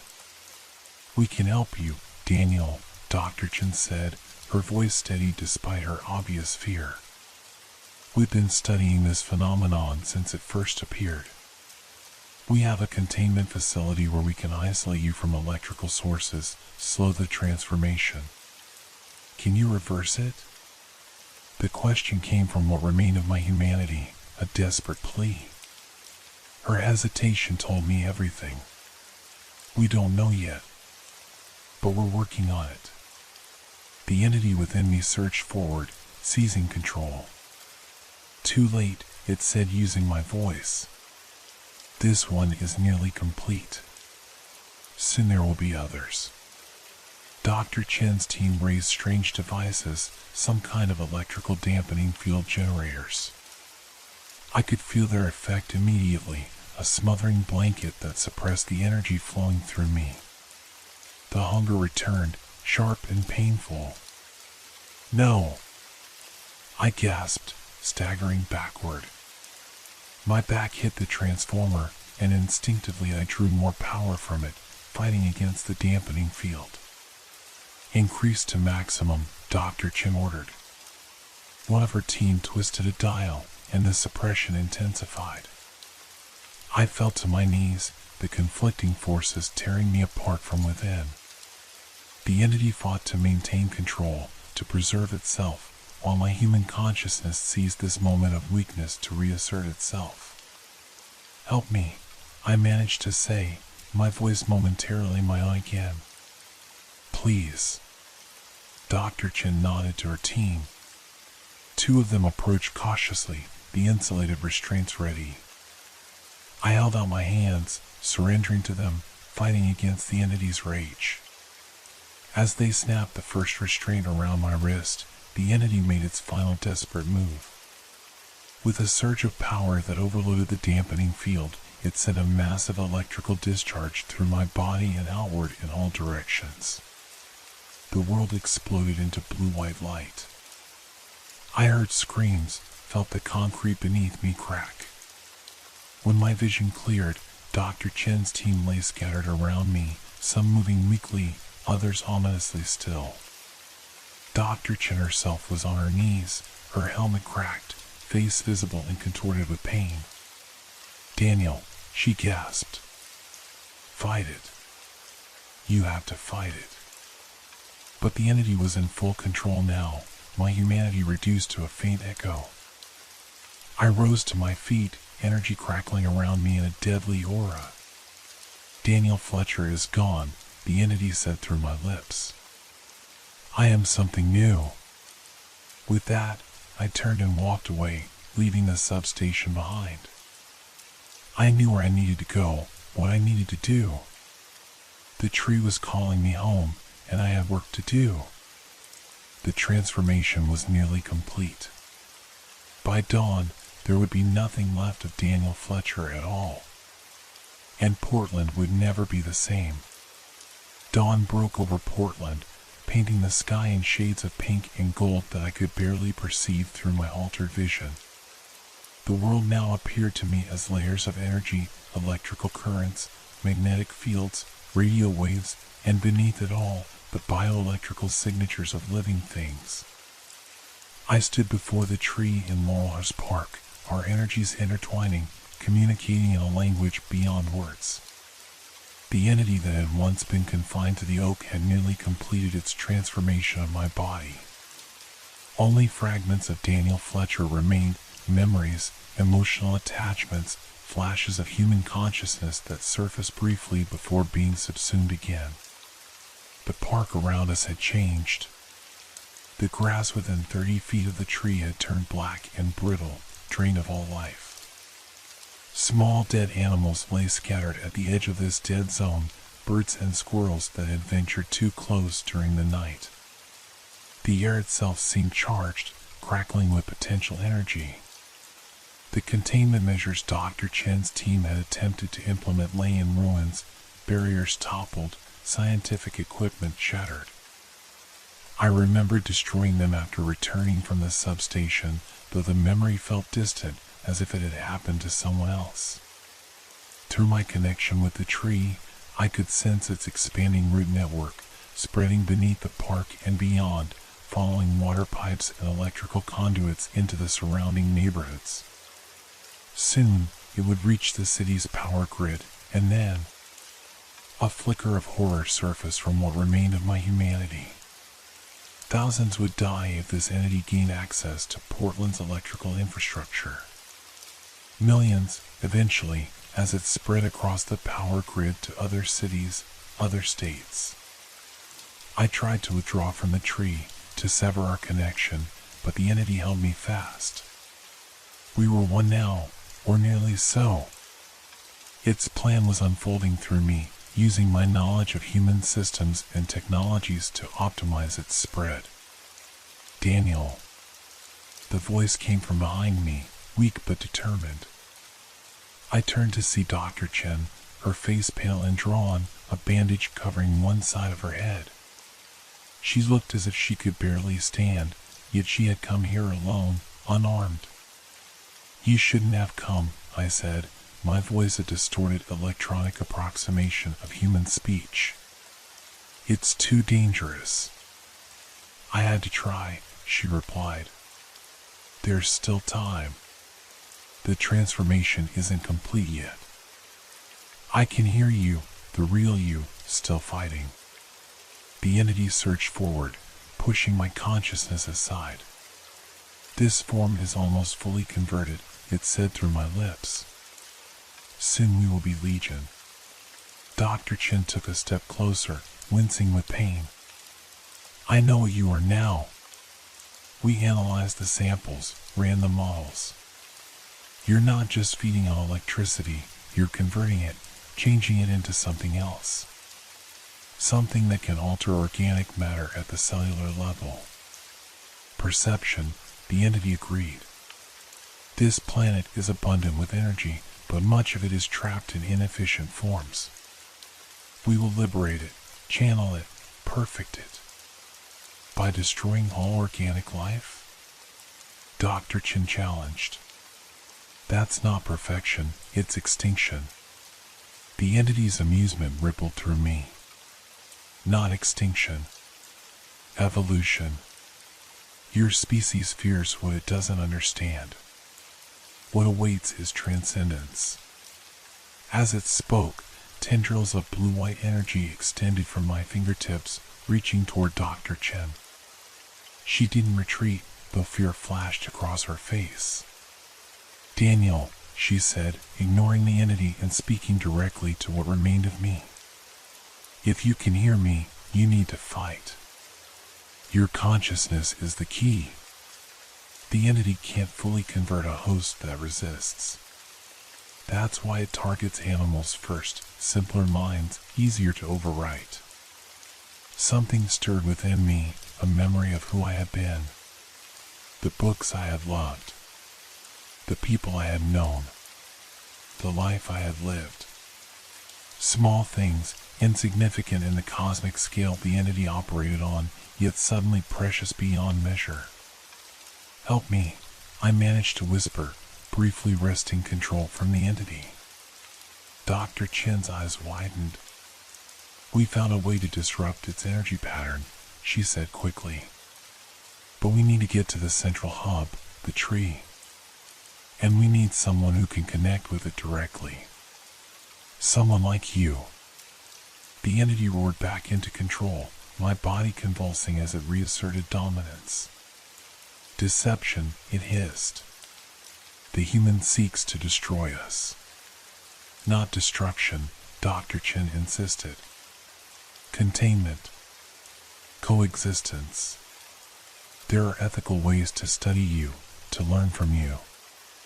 But not like this, not through forced conversion of a living world. The entity's rage pulsed through me, and I felt my hand rise, crackling with deadly energy. Dr. Chen didn't flinch, her eyes locked on mine, searching for the human still trapped inside. And in that moment, something broke through, a memory so powerful it momentarily stunned the entity. My parents, long gone now, sitting with me beneath an oak tree not unlike this one in a park from my childhood. The simple joy of that moment, the connection, the love, emotions the entity couldn't comprehend.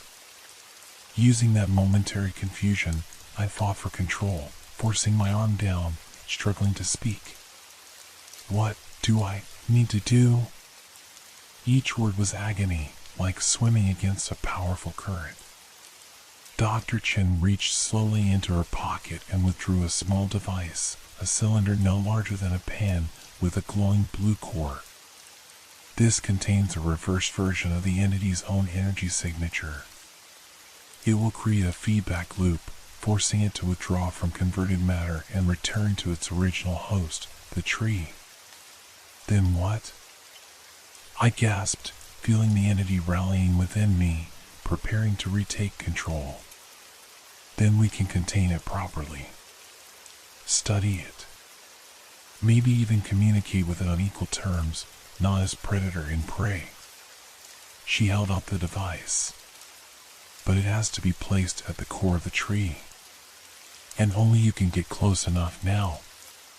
The entity understood the threat now. It surged through me with renewed strength, my body seizing up as blue-white light erupted from every pore. Dr. Chen was thrown backward by the energy discharge, the device flying from her hand. No! I screamed, the sound distorted beyond recognition. Fighting against the entity's control, I lurched toward where the device had fallen, every step a battle of wills. The entity within me was panicking now, pouring more energy into subduing my rebellion. But that panic gave me strength, proof that it could be vulnerable, that it wasn't omnipotent. My fingers closed around the device just as the entity sent another pulse of energy through me, so powerful that the air around my body ionized, glowing with plasma. Pain beyond imagining coursed through me, but I held on, turning toward the tree.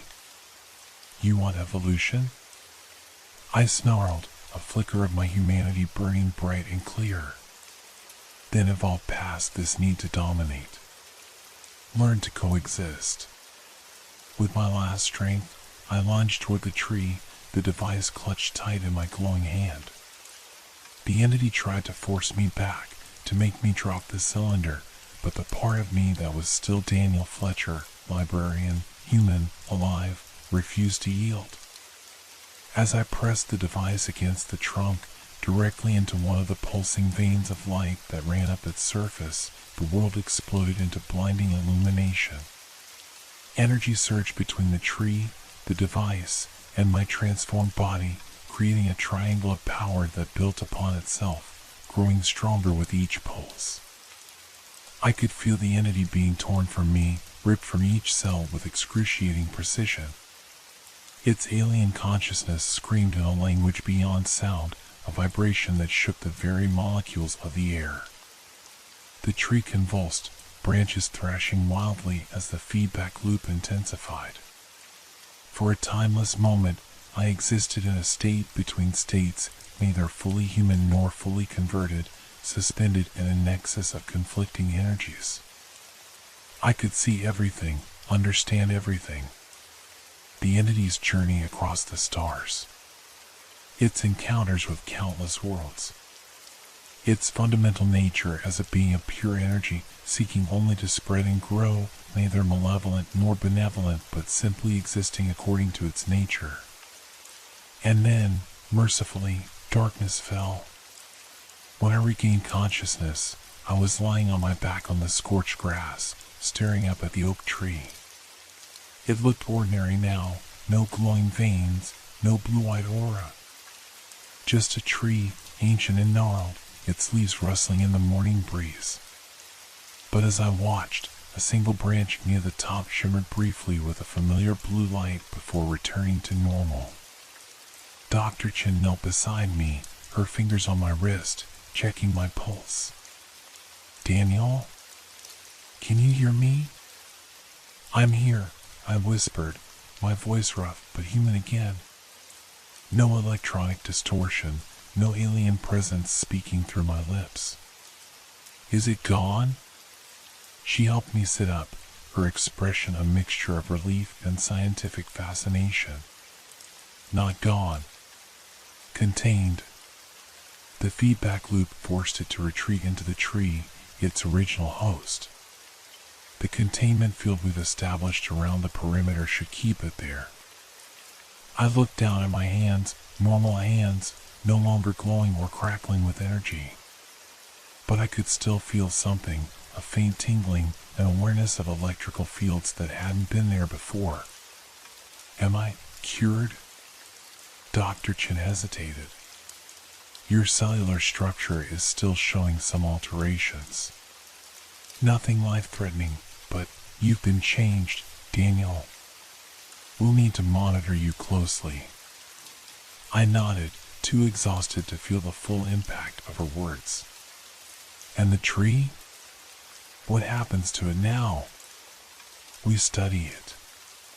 Learn from it. Try to establish communication on our terms, not its." She helped me to my feet. "You've given us that chance.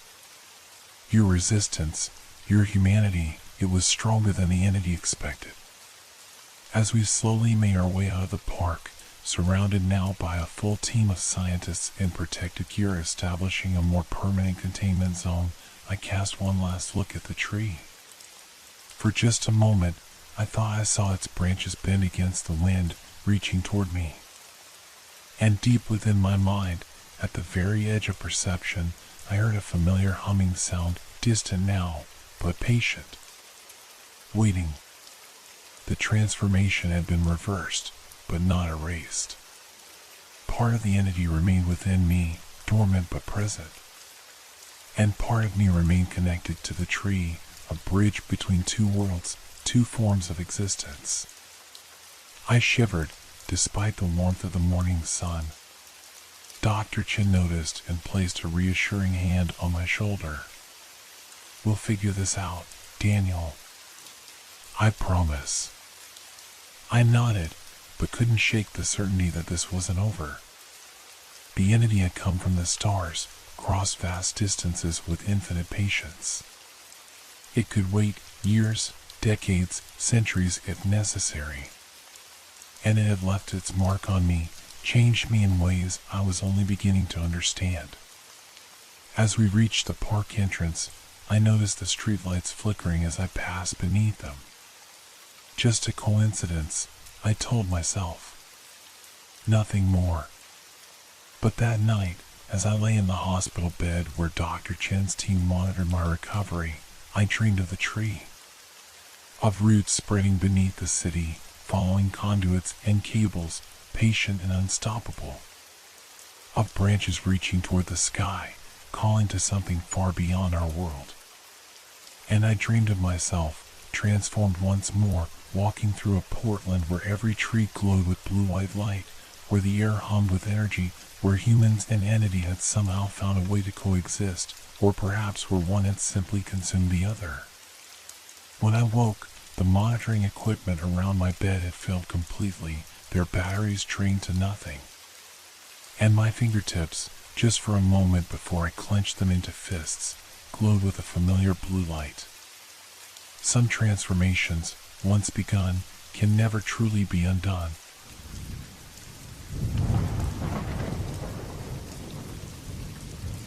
Do you ever feel like the mountain doesn't want us here? The question hung in the stale underground air as I adjusted my headlamp, watching the beam cut through the darkness of the newly excavated tunnel. Dust particles danced in the light like miniature stars in a confined universe. Jake, our crew foreman, had asked the question casually enough, but something in his tone made the hairs on my neck stand up. Mountains don't want anything, Jake. They're just rock, I replied, trying to sound more confident than I felt. The Sierra Nevada Mining Corporation had been operating in these hills for nearly 3 years with modest success. Until now. The discovery last week of what appeared to be a significant gold vein had transformed our small operation overnight.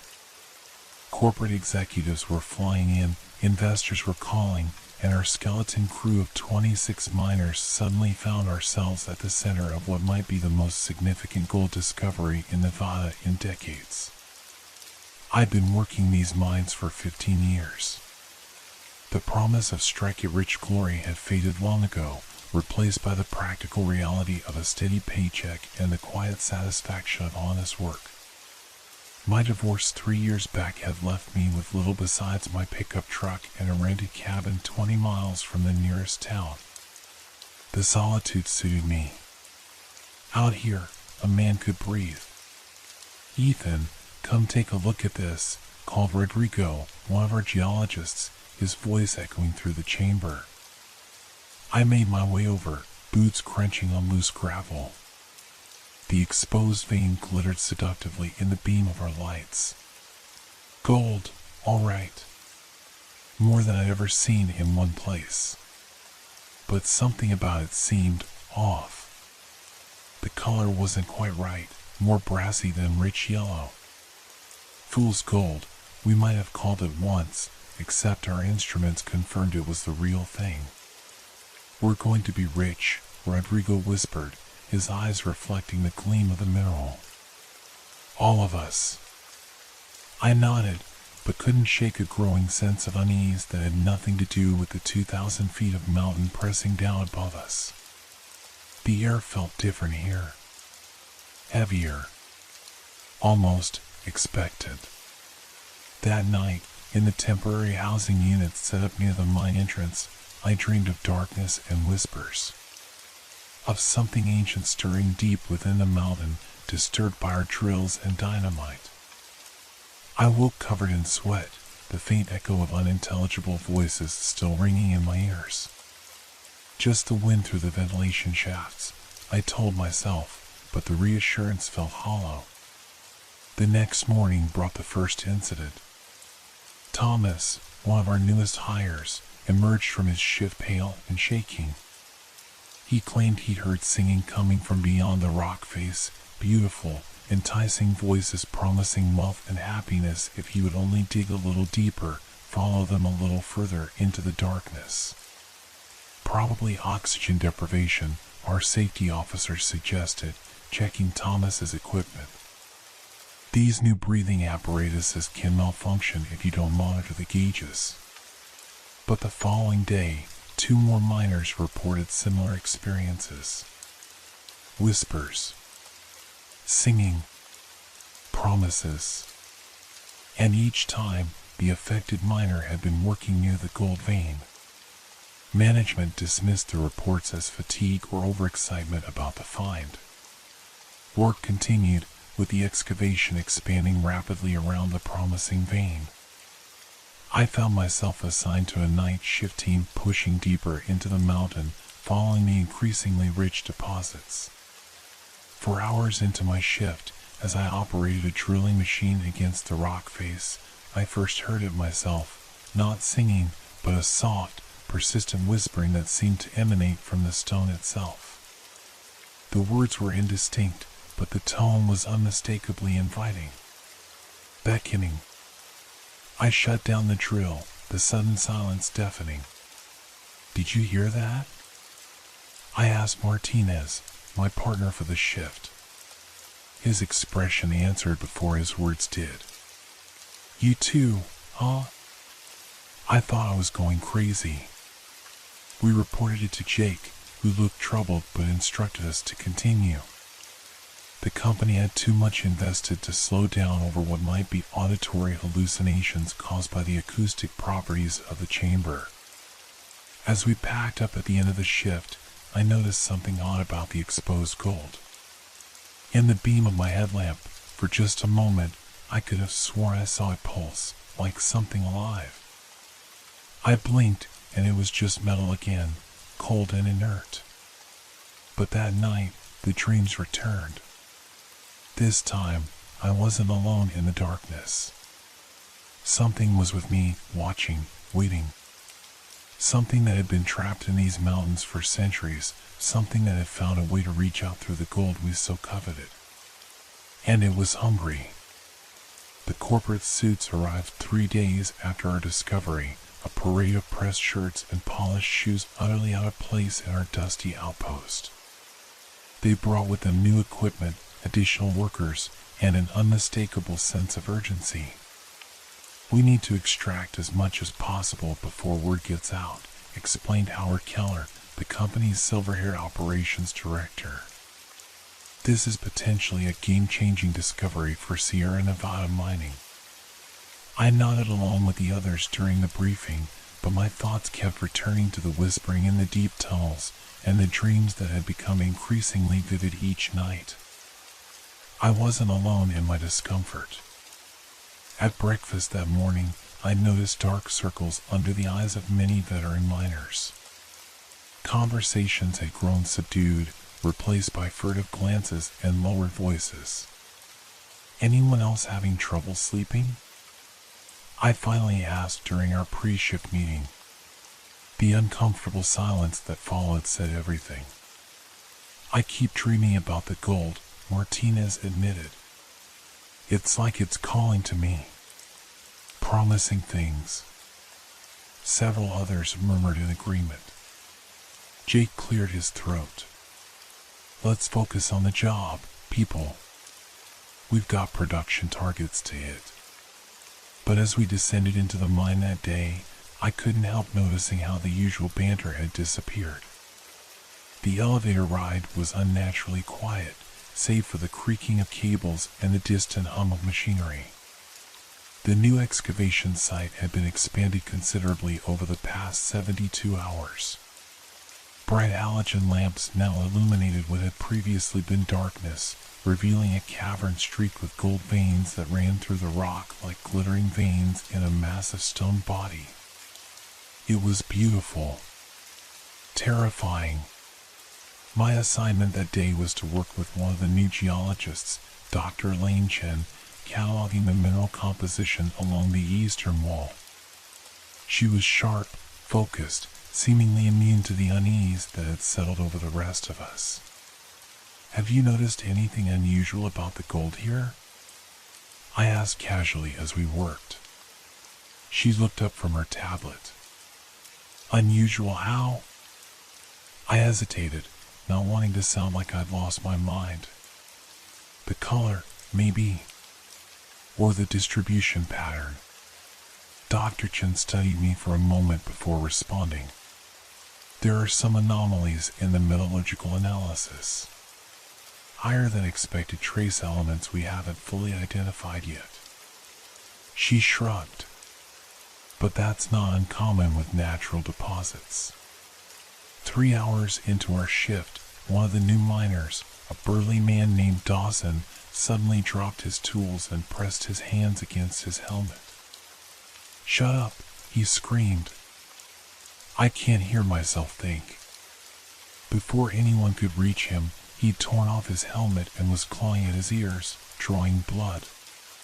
It took 3 men to restrain him as he thrashed and howled about voices promising riches, eternal life, happiness, if only he would go deeper, follow them into the darkness. They evacuated him on a stretcher, his eyes wild, hands restrained.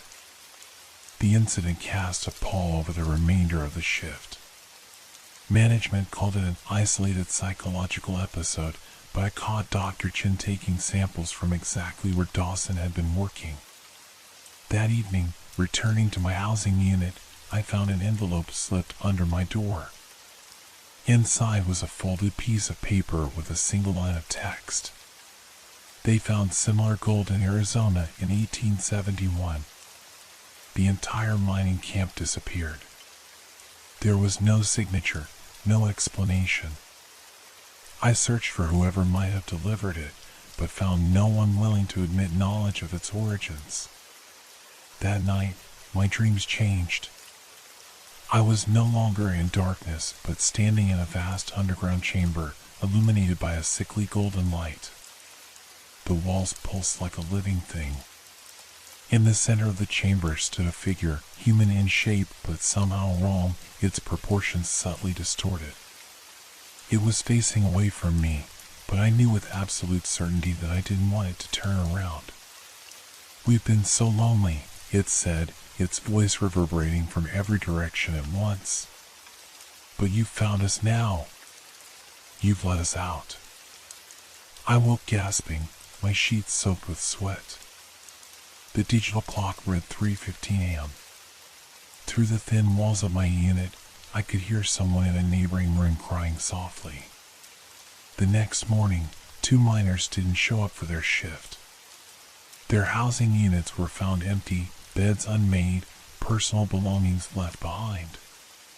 The only clue to their whereabouts was a hastily scrawled note in one room, going deeper.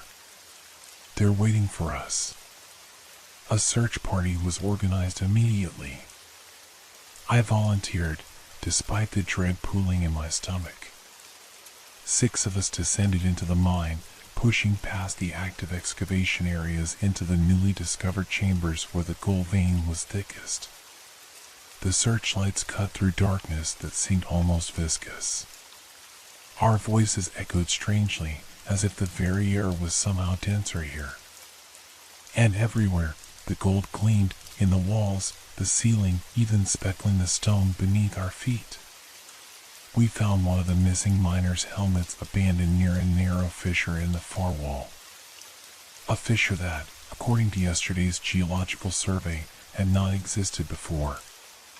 "Could they have gone in there?" asked Reynolds, shining his light into the opening. The beam penetrated only a few feet before being swallowed by darkness. "No way," said Jake, studying his tablet. "This opening isn't on any of our maps. And it's not wide enough for a man to fit through." But even as he spoke, I could see that he was wrong. The fissure was widening before our eyes, the rock face crumbling away as if being dissolved by invisible acid. And from deep within came the sound I'd been hearing in my dreams, whispering, beckoning, promising. "We need to get out of here," I said, backing away. "Now." No one argued. We retreated to the main excavation area, reported our findings to management. Another search party, better equipped, would be sent in the morning, we were told. In the meantime, work would continue in the unaffected areas of the mine. But as I prepared for sleep that night, I couldn't shake the image of that winding fissure, or the certainty that whatever waited on the other side had been there long before us, patient and hungry, using the gold as its lure. And I wondered how many more would disappear before we understood what we disturbed in our greed. Morning brought news that dried the spit in my mouth. The search party, for experienced miners and 2 security personnel, had entered the mine at dawn. Radio contact had been maintained for the first 40 minutes as they approached the mysterious fissure. Then, mid-sentence, communications had ceased. A second team sent to investigate found no trace of them. The mine should have been shut down immediately. In any rational world, losing 6 people would trigger evacuations, investigations, hazard teams in full protective gear. Instead, Howard Keller called an emergency meeting in the mess hall. "We believe there's been a localized collapse in one of the new tunnels," he announced to the assembled workers, his voice steady but his eyes darting nervously. "Rescue operations are underway, but in the meantime, production will continue in all unaffected areas." A murmur of disbelief rippled through the crowd. "People are missing," Someone shouted. Something's wrong down there. Keller raised his hands placatingly. We understand your concerns. As a precaution, no one will work alone, and we're implementing a strict buddy system. Additionally, all personnel will wear enhanced monitoring equipment. The crowd wasn't satisfied, but most of us knew the reality. We needed these jobs. Walking away meant unemployment, unpaid bills, families suffering. The company knew this leverage all too well. As we dispersed, Dr. Chen caught my arm. Meet me behind the equipment shed in 15 minutes, she whispered urgently. Don't tell anyone. 15 minutes later, I found her nervously scanning the surroundings, a tablet clutched to her chest. I've been analyzing samples from throughout the excavation, she said without preamble. The gold, it's not just gold. There's something else in it, something I've never seen before. It has properties that shouldn't be possible. She showed me microscopic images of the gold samples. Even to my untrained eye, something looked wrong. The molecular structure seemed to be in constant, subtle motion, reorganizing itself as we watched. That's not natural, I said. No, she agreed grimly. And there's more. I found historical records about this region. There was another mining operation here in 1893. They found gold, just like us. 2 months later, the entire camp, 37 people, vanished without a trace. My mouth went dry. Like the note said about Arizona. What note? I told her about the anonymous warning I've received. Someone else knows, she said, her face pale. We need to. The crunch of approaching footsteps cut her off. We turned to see Howard Keller walking toward us, flanked by 2 security guards I didn't recognize. Dr. Chen, he said coldly. Your services are no longer required. These men will escort you to collect your belongings and then to the company transport leaving in 30 minutes. You can't silence the truth, she hissed, clutching her tablet tighter. Something is happening here, something you're choosing to ignore. One of the guards reached for her arm. She jerked away, thrusting the tablet toward me. Take it. See for yourself. The second guard moved with unexpected speed, pinning her arms while the first wrestled the tablet from her grasp. She fought wildly, screaming about the gold being infected and conscious. Keller turned to me, his expression hardening. Mr. Collins, I suggest you return to your assigned duties immediately. Unless you'd also prefer to terminate your employment? The threat hung in the air between us. I thought of my empty bank account, the alimony payments I could barely meet, the lack of prospects elsewhere. I backed away, the sound of Dr. Chen's protests fading as they dragged her toward the administration building. My shift that day was purgatory, 12 hours of drilling and excavating while trying to ignore the whispers that now seemed to emanate from every gold-flecked surface. My new partner, a recent hire named Wilson, seemed unaffected, chatting amiably about production bonuses and what he planned to do with the money. Don't you hear it? I finally asked, unable to contain myself any longer. He paused in his work, frowning. Hear what? The whispering. Coming from the gold. Wilson studied me for a long moment, then deliberately took several steps back. Maybe you should get some rest, man. You're not looking so good. Perhaps he was right. My reflection in the polished surface of a machine showed sunken eyes and sallow skin. I hadn't been sleeping well. None of the veterans had. But the new hires, they seemed fine. Eager, even. It hit me then, the voices weren't affecting everyone. Only those of us who had been here when the vein was first discovered. By the end of the shift, I had convinced myself I needed to investigate the fissure. Not alone, I wasn't that far gone, but with someone I trusted. I approached Martinez as we were climbing into the elevator. "We need to see what's on the other side," I whispered. "Tonight, after everyone's asleep." I expected resistance, argument. Instead, he nodded immediately, his eyes feverish. "They've been telling me to come. Every night in my dreams." He leaned closer. "They say they have gifts for us. Powers. Immortality." A chill ran through me. Martinez had fallen deeper under the influence than I realized. But I needed him, needed someone, if I was going to discover the truth. That night, we slipped past the night watchman with embarrassing ease. The security around the mine entrance had been designed to keep people out, not in. With headlamps dimmed, we descended into the earth. The main tunnel was eerily silent, the daytime cacophony of drilling and machinery replaced by the soft drip of water and our echoing footsteps. We moved quickly past the active excavation areas toward the deepest part of the mine where the fissure had been discovered. "Can you hear them?" Martinez whispered, his voice trembling with excitement. "They're singing to us." I couldn't hear singing, only the now familiar whispering that seemed to intensify as we approached our destination. The air grew noticeably heavier, harder to breathe despite our equipment. The fissure had changed. What had been a narrow crack 2 days ago was now a gaping mound in the rock face, easily wide enough for a man to walk through upright.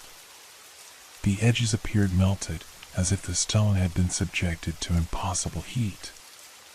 Martinez moved toward it eagerly. I grabbed his arm. "Wait. We need to be careful." "They're waiting for us," he said, shaking me off. His eyes reflected our headlamp beams strangely, pupils expanded to consume nearly all of the iris. "Don't you want to see what they're offering?" Before I could stop him, he stepped into the opening.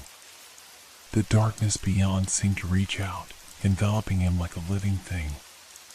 For one terrible moment, he was suspended there, silhouetted against absolute blackness. Then he turned back to me, his face transformed by an expression of wonder and horror. "It's beautiful," he whispered. "And terrible. You have to see." Then he was gone, swallowed by the darkness. I stood frozen, my heart hammering against my ribs. Every instinct screamed at me to run, to get as far from this place as possible. But Martinez was my friend. I couldn't leave him. Taking a deep breath, I stepped into the fissure, the beam of my headlamp disappearing into nothingness as if the darkness here consumed light itself. And then I heard it clearly for the first time, not whispers, not singing, but the voice of the mountain itself. Ancient, patient, hungry. "Welcome," it said. "We've been waiting for you." The darkness beyond the fissure wasn't empty. It buzzed with presence, with awareness. My headlamp provided only the faintest bubble of illumination, as if the darkness here had substance, pushing back against the light. The walls of the passage were lined with gold, not in veins or flecks, but in rippling sheets that pulsed with subtle movement. "Martinez?" I called, my voice sounding flat and lifeless in the dense air. No answer came, but ahead I could make out a faint golden glow.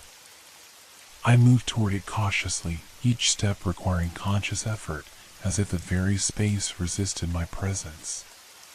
The passage opened suddenly into a vast chamber that could not exist at this depth. My mind rebelled at the scale of it, at the impossible architecture of sweeping arches and spiraling columns that seemed to be composed of both stone and living tissue. Everything was suffused with that same sickly golden light, emanating not from any single source, but from the very substance of the place itself. And the gold was everywhere, flowing like liquid across surfaces, coalescing into shapes that almost made sense before dissolving again. It reminded me of time-lapse footage of slime molds, possessing a terrible organic intelligence. In the center of the chamber stood Martinez. He wasn't alone. The figures surrounding him were vaguely humanoid, but wrong in ways that made my eyes hurt trying to process them. Too tall, limbs too numerous and jointed in impossible places, their bodies composed of that same flowing, living gold. They had no faces, only smooth, reflective surfaces that rippled and distorted like the surface of disturbed water. "Aren't they beautiful?" Martinez said, turning to me with an expression of rapturous joy. Golden tendrils had begun to creep up his legs, spreading across his clothing, his skin. "Where are they?" I managed to ask, though my throat felt constricted with terror. "The original inhabitants," he replied, as if it were the most natural thing in the world. "They've been here since before humans walked the earth. Sleeping. Waiting." One of the figures glided toward me, its movements fluid and unsettling. When it spoke, I didn't hear the words so much as feel them forming inside my mind. "We are the Ori," it said. "We have waited so long for suitable vessels." Understanding crashed over me in a sickening wave. The whispering, the dreams, the disappearances, it had all been leading to this moment. These creatures, these Ori, had been reaching out, testing, preparing us. Vessels for what? I asked, but part of me already knew the answer. In response, the creature extended what might have been an arm. The golden substance of its body flowed outward, reaching for me. I stumbled backward, but it moved with impossible speed. The touch of it against my skin was electric, sending jolts of sensation up my arm. Instantly, my mind was flooded with images, knowledge, memories that weren't my own, civilizations rising and falling, vast migrations across stars, the long sleep beneath the earth. And hunger. An ancient, patient hunger. I understood then. The gold wasn't their creation or their tool. It was them. Or rather, part of them, a parasitic extension they used to reach out into our world, to lure and manipulate. They needed organic hosts to fully manifest, to escape the underground prison where they had been trapped for eons. With tremendous effort, I wrenched myself away from the creature's touch. The golden substance clung to my arm, trying to maintain contact. "Martinez, we have to leave," I gasped. "Now!" But Martinez only smiled, his eyes now solid gold, reflective pools without iris or pupil. The transformation had progressed up his torso, his neck. "Why would I leave? They've shown me everything. Power. Knowledge. Immortality." "That's not you talking," I said, desperately looking for any sign of my friend in that golden gaze. "They're controlling you." His smile widened unnaturally. "No, Ethan. They're freeing me. Freeing us all. The merging is transcendent." The golden tendrils had reached his face now, flowing across his features like molten metal. As I watched in horror, his entire body began to elongate, joints cracking as they reformed, his humanity dissolving into something other. "Join us," said the voices, all the voices, speaking as one now. "Become part of something greater." I ran. I had no weapon, no defense against whatever these things were. Terror gave me speed, propelling me back through the fissure into the familiar tunnels of the mine. Behind me, I heard movement, fluid, fast, pursuing. The main excavation area was deserted at this hour, the machine's silent sentinels in my headlamp beam. I sprinted toward the elevator, lungs burning, the memory of those golden entities seared into my mind. A noise behind me. I turned to see one of the night security guards emerging from a side tunnel. Relief flooded through me. "Run!" I shouted. "There's something in the new chambers. It's taken Martinez." The guard didn't move. Didn't respond. Just stared at me with eyes that reflected my light too brightly. Slowly, he smiled. Golden liquid seeped from the corners of his mouth. "You can't leave," he said, his voice overlaid with that same resonant, inhuman quality I'd heard in the chamber. "None of you can leave. You've freed us after so long." I backed away, understanding with sick clarity what had happened to the missing search parties, the disappeared miners. They hadn't left. They'd been converted, transformed into vessels for these ancient parasites. The guard, or the thing wearing the guard, moved toward me with that same fluid grace I'd seen in the chamber. I turned to flee but found my path blocked by two more figures, miners I recognized, both now moving with that same wrong fluidity, golden fluid seeping from their eyes, their mouths. Trapped between them, I looked frantically for escape. My gaze fell on a stack of explosives used for blasting new tunnels. Without conscious thought, I lunged for them, grabbing a detonator. "Stay back," I warned, backing toward the main shaft. "I'll blow this whole place up."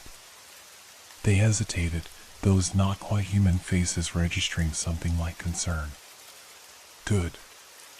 They could be harmed, then. They weren't invulnerable. "The merging must continue," said the thing that had been the guard. "The awakening has begun. You cannot stop it." "Watch me," I snarled, continuing my retreat, detonator clutched in my sweating hand. I reached the elevator, keeping my eyes on my pursuers as I fumbled behind me for the call button. The ancient cage groaned into motion somewhere above. One of the transformed miners took a step forward. "You are making a mistake. We offer perfection." "I've seen your perfection," I spat.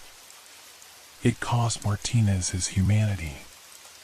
"Humanity is merely a transitional state," said another, the voice resonating with ancient certainty. "We offer evolution." The elevator arrived with a thunderous clang that made me jump. I backed into it, keeping the detonator raised. As the gate closed and the cage began its ascent, I caught a final glimpse of my pursuers, standing motionless, watching me with those reflective golden eyes. But their voices followed me up the shaft, whispering directly into my mind. "You cannot escape us. We are in the gold. We are in the earth itself. And now, we are in your kind." I emerged into the pre-dawn darkness, the cool desert air shocking against my sweat-soaked skin. The compound was quiet, most workers still asleep in their units.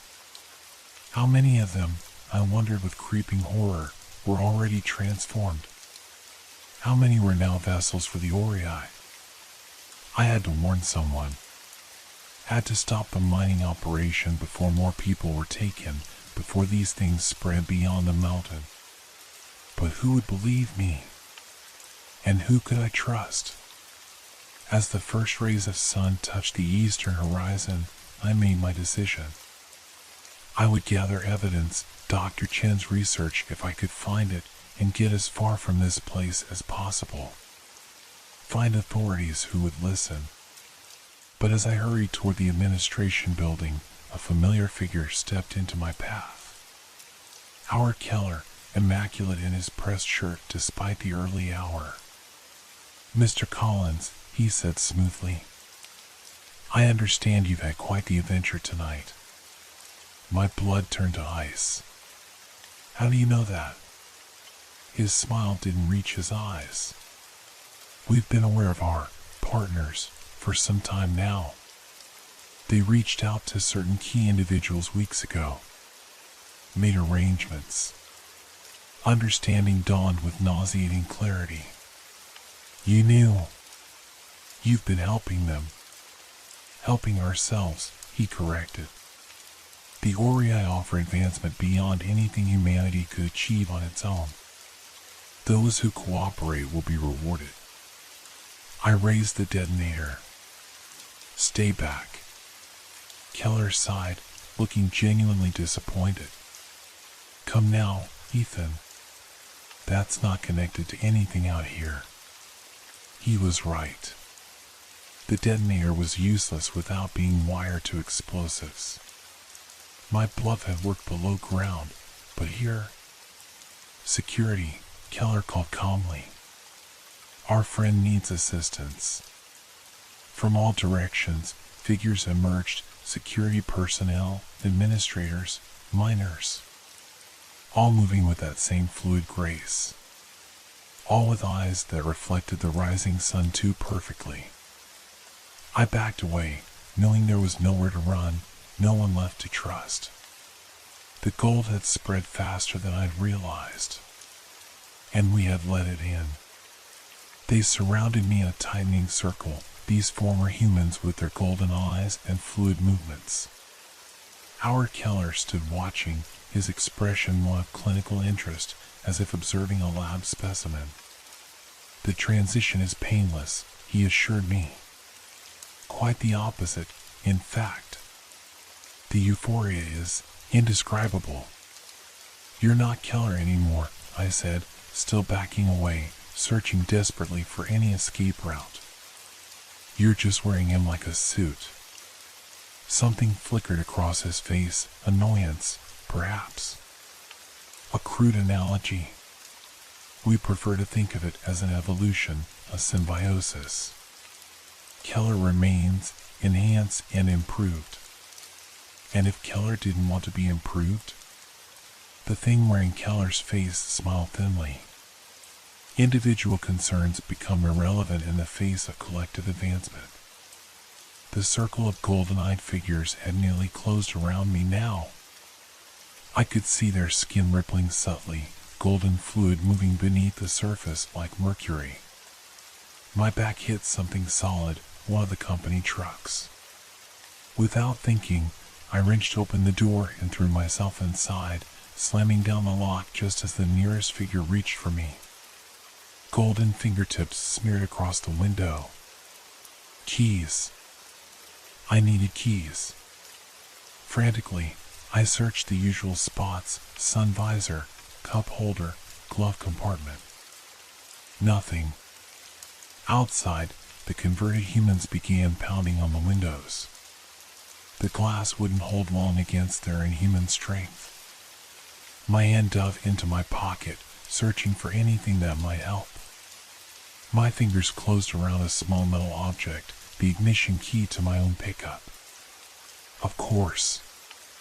In the chaos, I backed into my own vehicle. The engine roared to life. Through the windshield, I could see more figures emerging from the housing units, all moving with that same wrong fluidity, all converging on my position. I slammed the truck into reverse, then spun the wheel hard, tires spitting gravel as I accelerated toward the compound exit. A security barrier blocked the road, a simple mechanical gate that wouldn't normally stop a determined vehicle. But as I approached, the gate operator emerged from his booth. His eyes reflected my headlights like golden mirrors. I didn't slow down. The impact sent the gate spinning off its hinges and the operator diving for safety. Then I was on the access road, the speedometer climbing as I put distance between myself and the mine. In the rearview mirror, I saw vehicles pulling out in pursuit, company trucks and SUVs, moving with coordinated precision. They would have the advantage in numbers and local knowledge. My only hope was to reach the highway, find help in one of the larger towns. Dawn was breaking fully now, painting the desert landscape in stark oranges and reds. The access road wound through barren hills, unpaved and treacherous. I pushed the pickup to its limits, fighting the wheel as it bounced and slid across loose gravel. A glance in the mirror showed my pursuers gaining ground, their vehicles better suited to the rough terrain. I needed to lose them, or at least slow them down. Ahead, the road forked. The left branch continued toward the highway, the obvious route. The right led deeper into the hills, eventually connecting to an old fire road if my memory served correctly. A risky detour, but it might buy me time. I yanked the wheel right, sending the pickup sliding around the turn in a cloud of dust. The sudden maneuver caught my pursuers off guard. Two of their vehicles continued straight before correcting, giving me precious seconds. The terrain grew more challenging as I climbed higher into the hills. The pickup groaned in protest as I pushed it over rocks and through dry creek beds. A quick check of the fuel gauge showed less than a quarter tank, not enough to outrun them indefinitely. I crested a rise and saw my opportunity, a narrow passage between two rock formations, barely wide enough for my vehicle. Beyond it, the fire road snaked down toward more open country. Threading the pickup through the gap, I heard the screech of metal as the sides scraped against stone. The larger company vehicles wouldn't fit through without serious damage. It would force them to go around, adding precious minutes to my lead. As I emerged on the other side, a plan began forming. The fire road would eventually lead to Junction 49, a small outpost with a gas station and diner. From there, I could reach the state highway, find authorities. But what would I tell them? That an ancient parasitic entity was using gold to transform humans into host vessels? That an entire mining operation had been compromised? They'd assume I was delusional from dehydration or heat stroke. I needed evidence. Pulling over briefly, I dug through my pockets and found my phone. I'd taken no photos of what I'd seen in the mine. Who could have anticipated such horrors? But I did have one piece of potential evidence, the anonymous note warning about the Arizona incident. I snapped photos of it from multiple angles, then composed a detailed text message describing everything I'd witnessed, attaching the photos. I addressed it to my sister in Portland, someone far removed from Nevada who might act if I went missing. My finger hovered over the send button. No signal. Of course. These remote hills were a cellular dead zone. I'd need to reach higher ground or get closer to civilization. A distant engine sound spurred me back into motion. My pursuers had found a way around the narrow passage. I gunned the engine, sending the pickup hurtling down the fire road. Junction 49 appeared in the distance after 20 agonizing minutes, a cluster of weathered buildings shimmering in the morning heat. I checked my phone again, 1 bar of signal. Enough to send a message. I pressed send, watching anxiously as the progress bar crawled across the screen. Message sent, flashed the confirmation, and I felt a momentary relief. The gas station came into view, an ancient-looking structure with 2 analog pumps and a small convenience store. A faded sign advertised last gas for 50 miles. A single pickup truck sat parked near the entrance, its elderly owner filling the tank. I pulled in sharply, gravel crunching under my tires. The fuel gauge was flashing empty, and I knew I wouldn't get much farther without refueling. Fill it up, I called to the attendant as I jumped out and rushed toward the store. Emergency. Inside, a middle-aged woman looked up from her magazine, startled by my disheveled appearance. Phone, I gasped. I need to use your landline. She pointed wordlessly to an actual payphone near the restrooms. I couldn't remember the last time I'd seen one still functioning. As I reached for the receiver, movement outside caught my attention. Through the dusty window, I saw vehicles approaching on the fire road, the same company trucks that had been pursuing me. Is there another way out of here? I asked urgently. The woman frowned. Back door leads to the service area. Why? Are you in some kind of trouble? Those people coming, they're dangerous, I said, knowing how paranoid I must sound. Please, just trust me. She hesitated, then pointed to a door behind the counter. Through there and left. Thank you, I said, already moving. Don't tell them which way I went. For your own safety. The service area was little more than a concrete pad with piles of discarded automotive parts and empty oil drums. Beyond it lay open desert.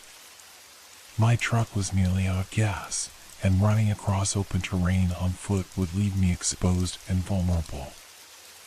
I needed another vehicle. The old man's pickup still sat by the pump, keys dangling from the ignition. I hated myself for what I was about to do, but survival overrode ethics.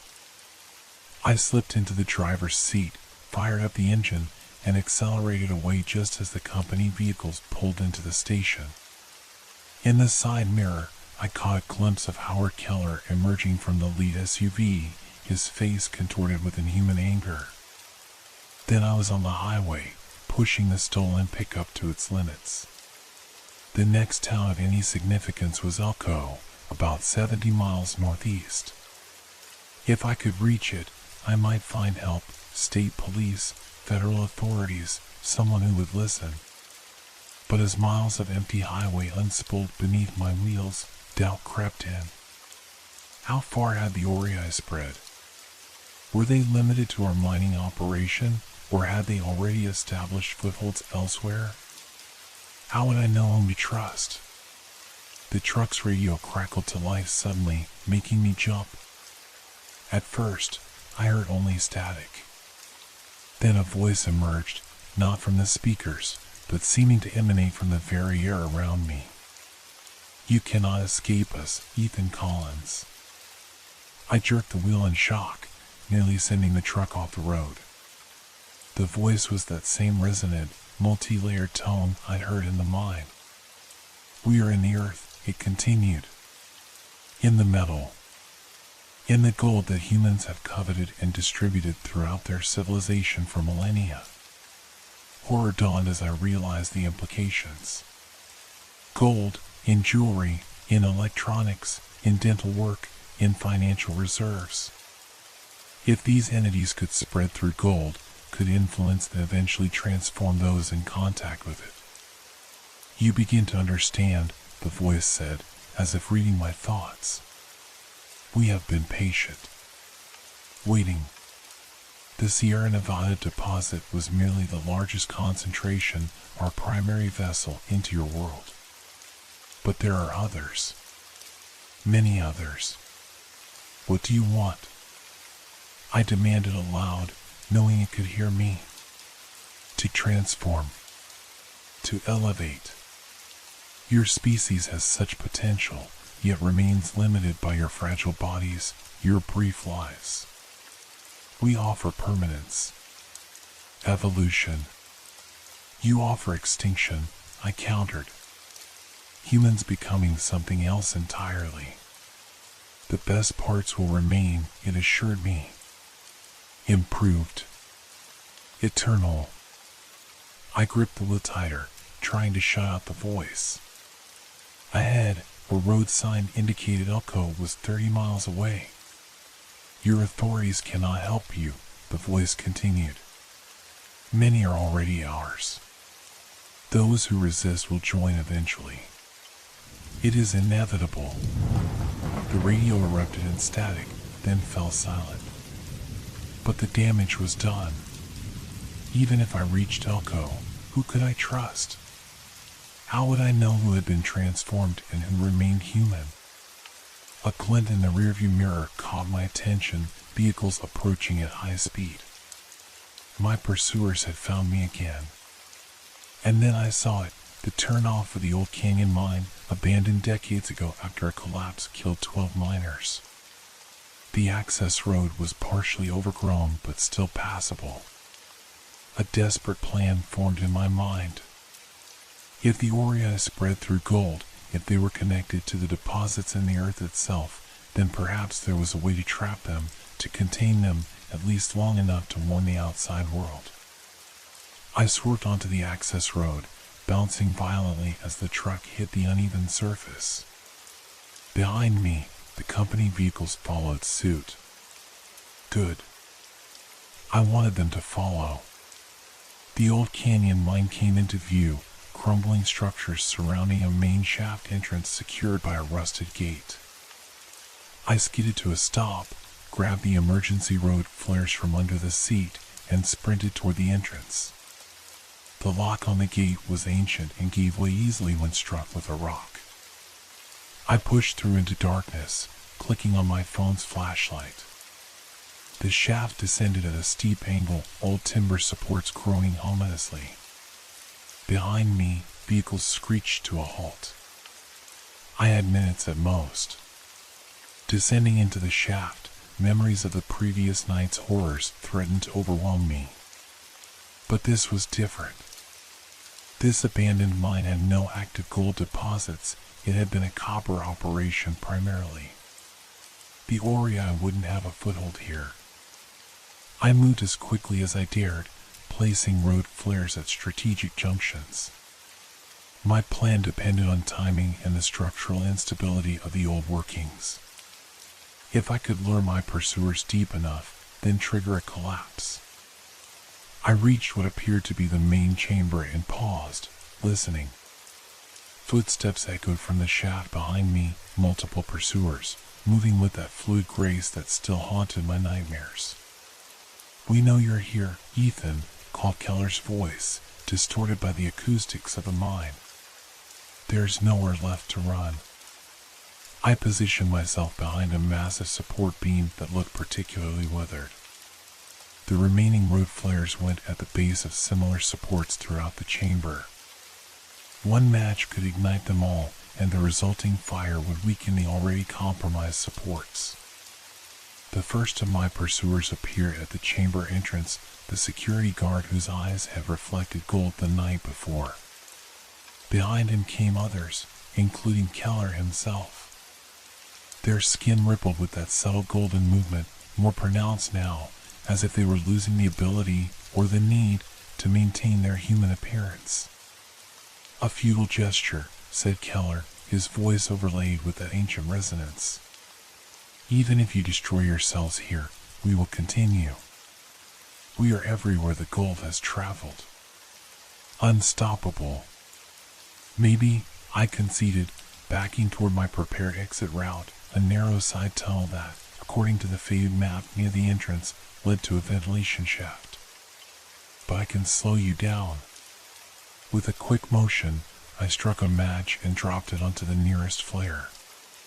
It ignited with a blinding flare, quickly setting off the others.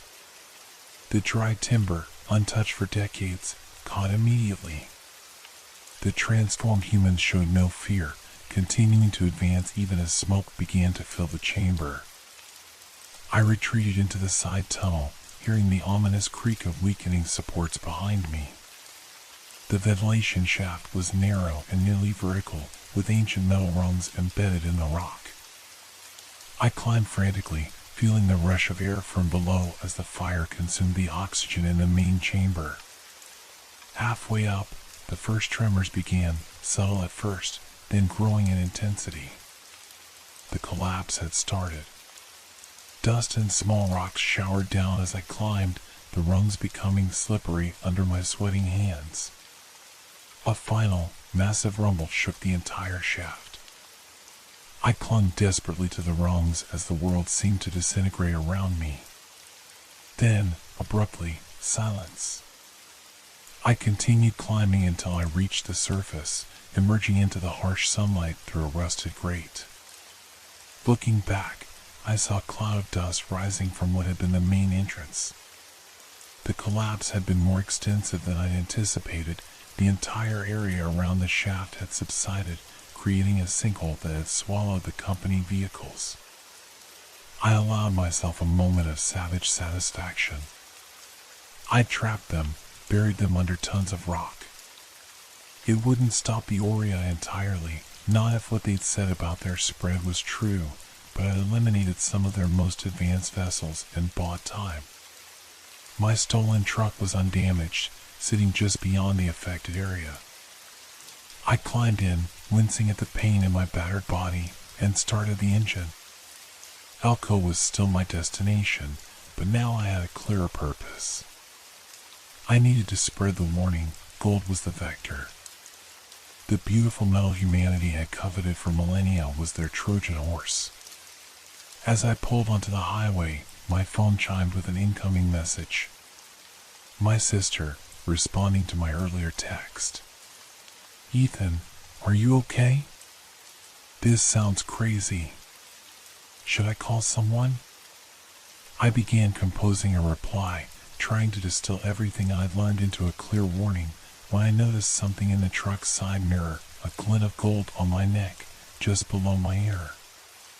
With trembling fingers, I reached up to touch it.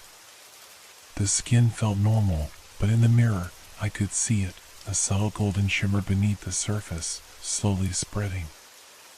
I remembered the security guard's touch the previous night, the sensation of electricity.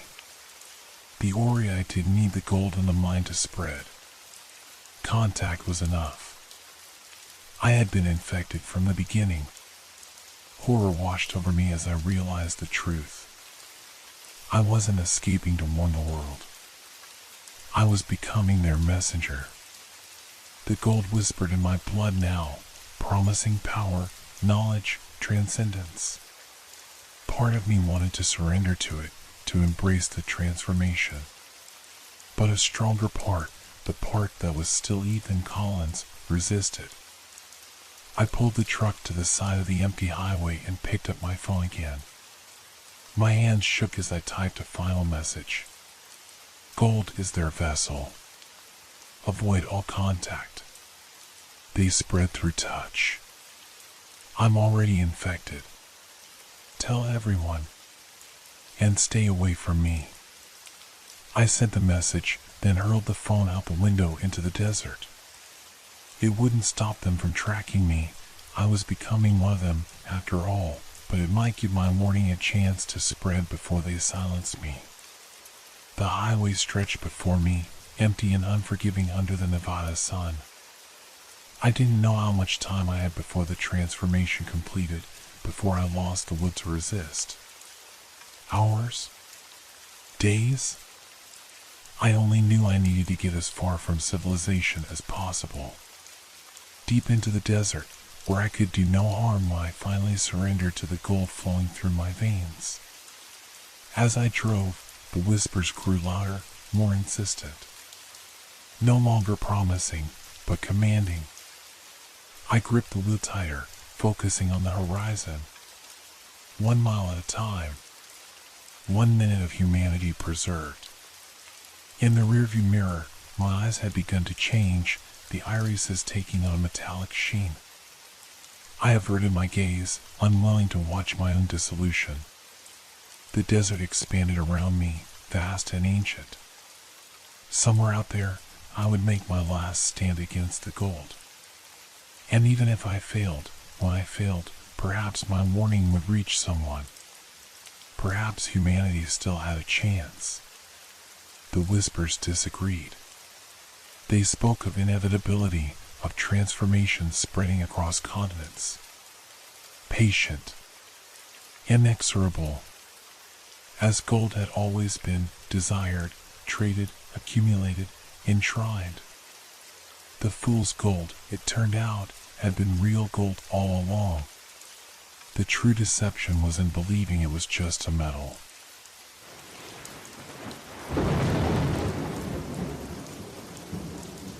Hope your dreams are filled with fear. Good night.